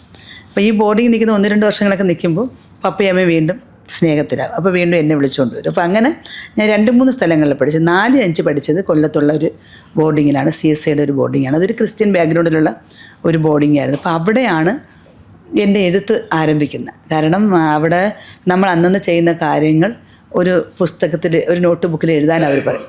ഡയറി പോലെ. അപ്പം ഡയറിയാണോ എന്താണെന്ന് എനിക്കറിയില്ല. അന്ന് എഴുതണം, എന്തായാലും എഴുതണം എന്നുള്ളത് അവിടെ ഒരു സ്ട്രിക്റ്റ് ആയിട്ടുള്ളൊരു ഇതുണ്ട്. അപ്പോൾ നമ്മളത് എഴുതുമ്പോൾ ഞാൻ 1-2 കാര്യങ്ങളെ കൂടിയാലൊരു 5 കാര്യങ്ങൾ എഴുതി കാണുള്ളൂ. കാരണം ഒരു കുട്ടിയെ കള്ളം പറഞ്ഞ് അടി വാങ്ങിക്കൊടുത്തു, അല്ലെങ്കിൽ അവരുടെ പുസ്തകം എടുത്ത് ഒളിച്ചു വെച്ച്, അല്ലെങ്കിൽ അത് ഞാൻ വലിച്ചു കീറി, അങ്ങനെ എന്തെങ്കിലുമൊക്കെ കള്ളത്തരം പറഞ്ഞതായിട്ടുള്ള കാര്യങ്ങളായിരിക്കും എഴുതുന്നത്. ഒരിക്കൽ പോലും എനിക്ക് ആ കാര്യങ്ങൾ തിരുത്താൻ പറ്റിയിട്ടില്ല. പിറ്റേ ദിവസം അവിടുത്തെ മേഡൻ പറയും, നിങ്ങൾ എഴുതിയ കാര്യത്തിൽ ശരിയുണ്ടെങ്കിൽ നിങ്ങളത് തിരുത്തിയിട്ടുണ്ടെങ്കിൽ ശരിയിടുക, ഇല്ല അത് തന്നെ ആവർത്തിച്ചിട്ടുണ്ടെങ്കിൽ ഇൻഡു ഇടാൻ പറയും. കുട്ടികളല്ലേ, കുട്ടികൾ തമ്മിൽ എന്നും അടി കൂടിക്കൊണ്ടല്ലേ ഇരിക്കുള്ളൂ. അപ്പോൾ അതുകൊണ്ട് എനിക്കത് തിരുത്താൻ പറ്റിയിട്ടില്ല. പക്ഷേ ആ എഴുത്ത് എനിക്ക് ഇഷ്ടപ്പെട്ടു. കാരണം എൻ്റെ ജീവിതത്തിൽ എനിക്ക് എന്തെങ്കിലും പഠിക്കുന്ന സമയത്ത് എന്തെങ്കിലുമൊക്കെ വിഷമങ്ങൾ തോന്നുമ്പോൾ ഞാൻ എവിടെയെങ്കിലുമൊക്കെ എഴുതി വയ്ക്കും. എനിക്കങ്ങനെ എഴുതാൻ വേണ്ടിയിട്ട് അങ്ങനെ സ്വന്തമായിട്ട് നമുക്കൊരു വീടോ അല്ലെങ്കിൽ ഒരു മുറിയോ അല്ലെങ്കിൽ ഒരു മേശയോ ഒരു ഡയറിയോ അല്ലെങ്കിൽ എഴുതി വെക്കുന്ന കാര്യങ്ങൾ നാളെ നമുക്കിതൊരു പുസ്തകമാക്കണം എന്നൊന്നും അറിഞ്ഞൂടല്ലോ. തോന്നുന്ന കാര്യം തോന്നുമ്പോൾ എഴുതുന്ന എഴുത്തുകാരിയാണ് ഞാൻ. അപ്പോഴെഴുതുന്നു അപ്പോഴും കളയുന്നു, അങ്ങനത്തെ ഒരു ഇതാണ്. അതങ്ങനെ എനിക്കിഷ്ടപ്പെട്ടു. പിന്നെ ഞാൻ വിവാഹം കഴിഞ്ഞു മലയാളമൊക്കെ നന്നായിട്ട് എഴുതാനും വായിക്കാനും അറിയാം. ഒരുപാട് വായിക്കും എന്ന് പറയുമ്പോൾ വലിയ വലിയ എഴുത്തുകാരുടെ പുസ്തകം ഒന്നും വായിച്ചിട്ടില്ല. അതിനുള്ള അവസരം നമുക്ക് കിട്ടിയിട്ടില്ല. നമ്മളെ ഒന്നും ഒരു ലൈബ്രറിയിലൊന്നും കയറ്റത്തില്ല. ചെങ്ങൽസുള്ളയിലെ കുട്ടികളെയൊക്കെ അവർ മാറ്റി നിർത്തുന്നത്. അപ്പോൾ അതുകൊണ്ട് അങ്ങനെ പറ്റില്ല.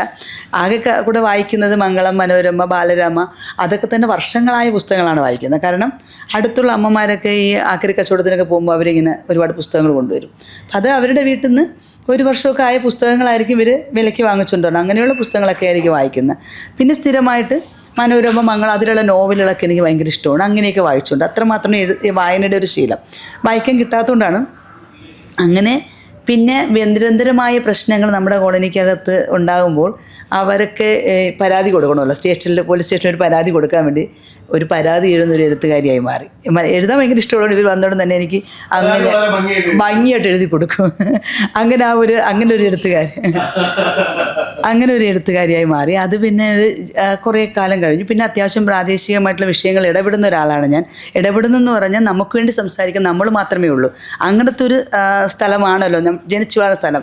അതുകൊണ്ട് ആരുമില്ല നമുക്ക് വേണ്ടി സപ്പോർട്ട് ചെയ്യാനോ സംസാരിക്കണമെന്ന് ആരുമില്ലാത്തതുകൊണ്ട് അങ്ങനെയൊക്കെയുള്ള കാര്യങ്ങൾ ഇടപെടുന്ന ഒരാളായതുകൊണ്ട് പല പ്രാവശ്യം അവിടെ പലരും വരാറുണ്ട്, പോകാറുണ്ട്. അവരൊക്കെ വരുന്നത് അവരുടെ ഒരു പ്രോജക്റ്റിൻ്റെ ഭാഗമായിട്ടോ അല്ലെങ്കിൽ അവർക്ക് എന്തെങ്കിലും ആ ഒരു അവിടെ ആ കോളനിയെക്കുറിച്ച് പഠിക്കാൻ അതാണ് വരുന്നത്. അപ്പോൾ ഇത് അവിടെ വരുമ്പോൾ ഞങ്ങൾക്ക് ആർക്കും അവിടെ ഒരു ചേരിയാണ്. ഇന്നും അവിടെയുള്ള വീടുകളൊന്നും ഞങ്ങൾക്ക് ആർക്കും സ്വന്തമല്ല. ഞങ്ങളുടെ ആരുടെയും പേരിലല്ല ആ വീടുകൾ. ഞാനിപ്പോൾ പുറമ്പോക്കിൽ ഒരു ചെറിയൊരു ഷെഡ് വെച്ചാണ് താമസിക്കുന്നത്. ചിലർക്ക് ഫ്ലാറ്റ് സമുച്ചയങ്ങൾ കിട്ടിയിട്ടുണ്ട്. അതൊന്നും ഞങ്ങളുടെ പേരിൽ ആധാരം എഴുതി തരികയോ അല്ലെങ്കിൽ ഞങ്ങൾക്ക് പട്ടയമോ കരംതിരി രസീതോ ഒന്നുമില്ല. ഞങ്ങൾ ആകെ കൂടെ ഉണ്ടെന്ന് പറഞ്ഞ വോട്ടർ ഐഡിയ. കാരണം ഒരു വോട്ട് ബാങ്കാണത് ആ കോളനിയിൽ. കാരണം 1200 കുടുംബങ്ങളുണ്ട്, 8000-ഓളം ജനങ്ങളുണ്ട്. അപ്പം കറക്റ്റായിട്ട് ആ തമ്പാനൂർ വാർഡെന്ന് പറയുമ്പോൾ ചെങ്കൽച്ചുള കോളനീനെ ആണ് അവിടുത്തെ ആ ഒരു ഇലക്ഷൻ എന്ന് പറയുമ്പോൾ അത് പ്രതിനിധീകരിക്കുന്നത് ആ കോളനിയിലുള്ള ആൾക്കാരാണ്. അപ്പോൾ ആ കോളനിയിലുള്ള വോട്ട് മാത്രമാണ് എല്ലാവർക്കും നോട്ടമുള്ളത്. അപ്പോൾ അതൊക്കെ പലപ്പോഴും അവിടെ ആൾക്കാർ വരുമ്പോൾ അമ്മമാരും അച്ഛന്മാരൊക്കെ പറയും ഞങ്ങൾക്ക് അങ്ങനെ വസ്തുവില്ല. അതിന് പിന്നെ കുട്ടികൾ പഠിച്ചു കഴിഞ്ഞാൽ ഒരു തുടർ പഠനത്തിന് പോകുമ്പോൾ ഒരു ലോണോ ഒന്നും കിട്ടില്ല. കാരണം ഈ വീട് നമ്മുടെ പേരിലല്ല. അപ്പോൾ അത് കിട്ടില്ല. പിന്നെ കമ്പ്യൂട്ടറിൽ അടിക്കുമ്പോൾ തന്നെ എഴുതി കാണിക്കും നെഗറ്റീവ് ഏരിയ എന്ന് പറയും അവർ. Negative area. അപ്പോൾ ഈ നെഗറ്റീവ് ഏരിയ എന്താണ് നമുക്ക് മനസ്സിലായില്ല. കാരണം ഞങ്ങളുടെ ആൾക്കാരെല്ലാം നല്ല പോസിറ്റീവ് എനർജിയുള്ള ആൾക്കാരാണ്. ഇവരെന്തിനാണ് നെഗറ്റീവ് എന്ന് പറഞ്ഞാൽ എനിക്ക് മനസ്സിലാവുന്നില്ല. അപ്പോൾ സത്യം. അപ്പം ഞാൻ ചോദിക്കുന്നത് എന്തുകൊണ്ടിങ്ങനെ അതൊക്കെ എൻ്റെ മനസ്സിലിങ്ങനെ ചിന്തയും പ്രശ്നങ്ങളൊക്കെ ഇങ്ങനെ ഞാൻ സ്വയം തന്നെ ഞാൻ കുഞ്ഞുനാൾ തൊട്ട് എനിക്കൊരു സ്വഭാവമുണ്ട്. എനിക്ക് ഉത്തരം പറയുന്നേക്കാൾ ഇഷ്ടം ചോദ്യം ചോദിക്കാനാണ്. കാരണം എപ്പോഴും മാറ്റി നിർത്തപ്പെടുമ്പോൾ എന്തുകൊണ്ട് എന്നുള്ളൊരു ചോദ്യം എൻ്റെ മനസ്സിൽ. ഒരു പക്ഷേ ഇത്തരം ചോദ്യങ്ങൾ മനസ്സിൽ നിന്ന് ഇങ്ങനെ വീർപ്പ് മുട്ടുന്നതുകൊണ്ടാണ് ആ ഉത്തരങ്ങൾ മുഴുവൻ ഒരു പുസ്തകമാക്കി എഴുതി തീർക്കണമെന്ന് വിചാരിച്ചത്. എന്തൊരു ഭംഗിയാണത് അല്ലേ? എന്തൊരു ഭംഗിയാണ്. സ്വന്തം മനസ്സിനെ വല്ലാതെ ബുദ്ധിമുട്ടിച്ചുകൊണ്ടിരുന്ന അല്ലെങ്കിൽ ഉള്ളിലുണ്ടാവുന്ന ഉത്തരം കിട്ടാത്തതോ അല്ലെങ്കിൽ ഉത്തരം അറിയാമായിരുന്നിട്ട് കൂടി എന്തുകൊണ്ടെന്ന് ചോദിക്കേണ്ടി വരുന്ന സാഹചര്യങ്ങൾ ഒരു പുസ്തകമാക്കി മാറ്റി അതിനെ ഭംഗിയായിട്ട് പബ്ലിഷ് ചെയ്യാന്ന് പറഞ്ഞാൽ that is something really great. Thank you so much. നിങ്ങൾ വന്നതിന്, ധനുജനെ കണ്ടതിൽ എനിക്ക് ഏറ്റവും കൂടുതൽ ധനുജ കുമാരി എന്നുള്ളതിൻ്റെ അപ്പുറത്തേക്ക് ധനുജ എന്നുള്ളൊരു 3 വാക്കുകളിൽ നിങ്ങൾ ആരാണെന്നുണ്ട്. വന്ന് കണ്ടതിൽ വലിയ സന്തോഷമുണ്ട്, വലിയ ഫാനാണ്. Thank you. അടുത്ത ആളെ ഞാൻ പരിചയപ്പെടുത്തുന്നതിന് മുമ്പ് നിങ്ങളോടൊരു കാര്യം പറയട്ടെ. എത്ര ലൈസൻസ് ഉണ്ടെന്ന് ചോദിച്ചു കഴിഞ്ഞാൽ എനിക്കിന്നും വണ്ടി ഓടിക്കാനറിയില്ല. എനിക്ക് ചെറിയ പേടിയാണ്. റസ്മി കൊറോണ വന്നിട്ടില്ലായിരുന്നെങ്കിൽ ഞാൻ ബൈക്ക് പോലും ഓടിക്കില്ല. 2-3 വട്ടം വീണ്ടുണ്ട് മുളി ചേച്ചി. സത്യമായിട്ട് കാര്യമായിട്ട്. സോ എനിക്ക് നല്ല പേടിയാണ്. സാധാരണഗതിയിൽ വണ്ടി എന്ന് പറയുമ്പം ട്രസ്റ്റ് മീ ഞാൻ കയ്യും കാലം വിറയ്ക്കുന്നൊരു മനുഷ്യനാണ്. പക്ഷേ എത്ര ലൈസൻസ് ഉണ്ട് മണിയമ്മേ? എനിക്കിപ്പോൾ 13 12 ഉണ്ടായിരുന്നുള്ളൂ. ഇന്നലെ ഇന്റർനാഷണൽ ലൈസൻസും കൂടി എടുത്ത. ഓടിക്കാൻ ആഗ്രഹമുള്ള വണ്ടി ഏതാ? എല്ലാ വണ്ടികളും തന്നെ ഓടിക്കലുണ്ട്. അപ്പോൾ ഏത് വണ്ടിയാണോ ഇനിയിപ്പോൾ ഓടിക്കാനുള്ളതെന്ന് എനിക്ക് ഡിഫൻഡർ ഓടിച്ചിട്ടുണ്ടെന്ന് തോന്നുന്നു. ഡിഫൻഡർ ഓടിച്ചിട്ടുണ്ട്. റേഞ്ച് റോവർ ഓടിച്ചിട്ടുണ്ട്. റേഞ്ച് റോവർ ഇപ്പോൾ കഴിഞ്ഞ വീക്കിൽ ഓടിച്ച്. അല്ലെങ്കിൽ ഇവിടെ നമ്മുടെ മുതലാളിന്റെ അടുത്ത് പറഞ്ഞിട്ട് വേണമെങ്കിൽ റേഞ്ച് റോവർ ഒപ്പിക്കായിരുന്നു. ഈ റോൾസ് റോയ്സ് റോൾസ് റോയ്സ് ഓടിച്ചിട്ടില്ല. ഒന്ന് ഓടിക്കണം അല്ലേ? വേണമെങ്കിൽ നമുക്ക് നോക്കാം. ഇവിടുത്തെ ഇന്റർനാഷണൽ ലൈസൻസ് ഒക്കെ കിട്ടിയ വഴിക്ക് വേണമെങ്കിലേ. ഞാൻ ആദ്യമായിട്ട് മണിയമ്മേനെ കാണുന്നത് മണിയമ്മ JCB ഓടിക്കുന്ന കണ്ടിട്ടാണ്. ആരെങ്കിലും ശ്രദ്ധിച്ചോന്നുണ്ട്? JCB ഓടിക്കുന്ന എങ്ങനെയാണ് ഡ്രൈവിംഗിലേക്ക് എത്തി? ഡ്രൈവിംഗ് എന്ന് പറഞ്ഞാൽ ഞങ്ങൾ ഡ്രൈവിംഗ് സ്കൂള് നടത്തിയിരുന്നത് കൊണ്ട് എൻ്റെ ഹസ്ബൻഡ് എന്നെ നിർബന്ധമായിട്ട് ഡ്രൈവിംഗ് പഠിപ്പിച്ച് ലൈസൻസ് എടുത്തതാണ്. അല്ലാതെ അത് എനിക്ക് 31 വയസ്സുള്ളപ്പോൾ. അന്നൊന്നും പെണ്ണുങ്ങൾ അങ്ങനെ വണ്ടി ഓടിക്കലോ ലൈസൻസ് എടുക്കലോ ഒന്നുമില്ല. പക്ഷേ ഡ്രൈവിംഗ് സ്കൂൾ നടത്തണമെങ്കിൽ ഈ ഇൻസ്ട്രക്ടേഴ്സിന് ലൈസൻസ് എക്സ്പീരിയൻസ് വേണം. അപ്പോൾ അതിനു വേണ്ടി എടുപ്പിച്ചിട്ടുള്ളതാണ്. പക്ഷെ ആ സമയത്തൊന്നും അങ്ങനെ അധികം വണ്ടിയൊന്നും ഓടിച്ചിട്ടില്ല. പിന്നെ ഒരു heavy driving institute driving school തുടങ്ങിയപ്പോൾ നമ്മുടെ കേരളത്തിൽ ഹെവി ലൈസൻസ് കിട്ടില്ല. അത് മംഗലാപുരത്ത് പോയിട്ടാണ് ഹെവി ലൈസൻസ് എടുക്കുന്നത്. അപ്പോൾ അത് എന്തുകൊണ്ട് നമ്മുടെ കേരളത്തിന് തന്നൂടാ കേരളത്തിൽ ഇഷ്ടംപോലെ ലോറി ട്രാൻസ്പോർട്ടിങ്ങും ബസ് സർവീസും ഒക്കെ നടത്തണമല്ലേ. അപ്പോൾ അത് എന്താണെന്ന് ഉള്ള ആലോചനയിൽ പുള്ളിക്കാരൻ എല്ലാ മിനിസ്റ്റർ ലെവലിലൊക്കെ അന്വേഷിച്ചിട്ട് കിട്ടാതായപ്പോൾ കേസ് കൊടുത്തപ്പോൾ ഒരു ആപ്ലിക്കേഷൻ കൊടുത്തത് എൻ്റെ പേരിലാണ്. അങ്ങനെയാണ് യാദൃച്ഛികമായിട്ട് ഞാൻ ഈ രംഗത്തിലെ ഒരാളായത്. അങ്ങനെ ഹെവി ലൈസൻസ് കേരളത്തിൽ വരാൻ കാരണക്കാരിയായ ആളാണ് മനീമ. അതെ. അപ്പോൾ 88-ലാണ് ഞാൻ ഹെവി ലൈസൻസ് എടുക്കുന്നത്. അപ്പോൾ അന്നൊക്കെ എടുത്തെങ്കിലും അങ്ങനെ അധികം ഓടിച്ചിട്ടൊന്നുമില്ല. അത്യാവശ്യം ഓടിക്കും. ഇപ്പോൾ ഞങ്ങളുടെ എറണാകുളത്ത് നിന്ന് ചേർത്തല വരെ വണ്ടി ഓടിച്ചിട്ട് പോയിട്ടാണ് അന്ന് ചേർത്തലയിൽ നിന്ന് ലൈസൻസൊക്കെ എടുത്തിട്ടുള്ളത്. അതൊക്കെ പിന്നെ എൻ്റെ വണ്ടി ഓടിക്കലെന്ന് പറഞ്ഞാൽ എൻ്റെ കൂടെ ഇരിക്കുന്ന ആൾക്കാരുടെ ധൈര്യമാണ്. അവരുടെ ധൈര്യത്തിലാണ് ഞാൻ അന്നൊക്കെ വണ്ടി ഓടിച്ചുകൊണ്ടിരുന്നത്. ഇപ്പോൾ എന്ന് പറഞ്ഞാൽ ഒരു 2014 റെഗുലറായിട്ട് ഇങ്ങനെ വണ്ടി ഓടിക്കേണ്ടതായിട്ടുള്ള കാര്യങ്ങളും അതെൻ്റെ കൊച്ചുമോനാണ് ഈ രംഗത്തേക്ക് എന്നെ ഒന്തിത്തള്ളി വിട്ടത്. പിന്നെ അത് അവർ തന്നെയാണ്, അതിൽ വെട്ടാൻ ആരുമില്ല. അവനും അവൻ്റെ അച്ഛനും ഒക്കെ ഭയങ്കര ഡ്രൈവറാണ്. പെണ്ണുങ്ങള് പൊതുവെ കുറച്ച് കെയർ ചെയ്ത് ഓടിക്കുന്ന ആൾക്കാരാണ്. മറ്റവര് അത്ര അങ്ങനെയല്ല, റാഷാണ്. അവർക്ക് ഒരിക്കലും ഒരു സ്ഥലത്തും സമയത്ത് പോവില്ല. പിന്നെ എല്ലാം ഈ റോട്ടിലാണ് അംഗം. ഒരിക്കലും ഒരു സമയത്തിന് എത്താത്ത ആൾക്കാര് പിന്നെ അവസാനത്തിൽ ഞാൻ ചോദിക്കട്ടെ മണിയമ്മ, ഇവിടുത്തെ ഈ റോഡുകളൊക്കെ കണ്ടിട്ട് മണിയമ്മയ്ക്ക് എന്ത് തോന്നി? ഒരു വണ്ടി കിട്ടിയിരുന്നെങ്കിൽ. അല്ല, എനിക്ക് ഇപ്പോൾ ഇവിടെയും കുറച്ച് ഒരു റാഷായ പോലെ തോന്നുന്നുണ്ട്. പണ്ടൊക്കെ പണ്ട് കുറച്ച് നാളിന് മുമ്പ് ഞാൻ ദുബായിൽ വരുമ്പോൾ എനിക്ക് ഇവിടുത്തെ ഓടിക്കലൊക്കെ ഭയങ്കര രസമായിട്ടാണ് തോന്നിയിരുന്നത്. ഇപ്പോൾ ഈ ഏരിയയിലായിട്ടാണോ എന്നറിയില്ല, കുറച്ച് കേരളത്തിൻ്റെ ഒരു മോഡൽ കാണുന്നുണ്ട്. മണിയമ്മ, ഞാൻ എൻ്റെ ഒരു ഏറ്റവും അവസാനത്തെ ഒരു ചോദ്യം ചോദിക്കാം. ഒരു സ്ത്രീക്ക് സാമ്പത്തിക സുരക്ഷിതത്വം അല്ലെങ്കിൽ ഫിനാൻഷ്യൽ ഇൻഡിപെൻഡൻസി എത്രമാത്രം ആവശ്യമാണ്? 90 അല്ല 100% ആവശ്യമാണ്. ഇപ്പോഴത്തെ ഒരു കാലത്തിൻ്റെ പോക്ക് ഒരു ലൈഫ് ഗ്യാരണ്ടി ആർക്കും തന്നെ ഇല്ല, ഏത് കാരണവശാലും. അപ്പം നമ്മൾ ഏത് സ്ത്രീകളും ഏത് രംഗത്തും ഒരു നമ്മുടെ മനസ്സിൻ്റെ ധൈര്യം ചെയ്യാനുള്ള ഒരു ആത്മവിശ്വാസവും ചെയ്യാനായിട്ട് ഒരു രംഗത്തോട്ട് ഇറങ്ങാനുള്ള ഒരു തോന്നലുണ്ടെങ്കിൽ ഏതൊരാൾക്ക് ഏത് ജോലിയും ഏത് സമയത്തും ചെയ്യാം. ഇപ്പോൾ ഞങ്ങളുടെ അവിടെ തന്നെ ട്രെയിലർ ഓടിക്കുന്ന ലേഡി ഡ്രൈവേഴ്സ് ഉണ്ട്, JCB ഓടിക്കുന്നവരുണ്ട്, ഫോർക്ക് ലിഫ്റ്റ് ഓടിക്കുന്നവരുണ്ട്. അങ്ങനെ ഈ രംഗത്തോട്ടും ധാരാളം സ്ത്രീകൾ കടന്നു വരുന്നുണ്ട്. ധൈര്യം വേണം.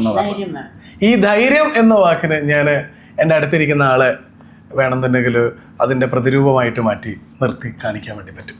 സ്വന്തമായിട്ടൊരു ഷോപ്പ് നടത്തിക്കൊണ്ടിരിക്കെ ആരൊക്കെയോ ഫ്രെയിം ചെയ്ത് വെച്ചിട്ടുള്ളൊരു ഡ്രഗ് കേസ് വരുന്നു.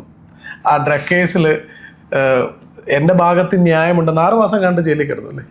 72 ദിവസം 72 days ജയിലിനകത്ത് കിടന്നു. ഉള്ളിലുള്ള ധൈര്യം, കാരണം കയ്യിൽ നമ്മുടെ മടിയിൽ കനമില്ലാത്തൊരു വഴിയിൽ എന്തിനു പേടിക്കണം എന്നുള്ള ചോദ്യം.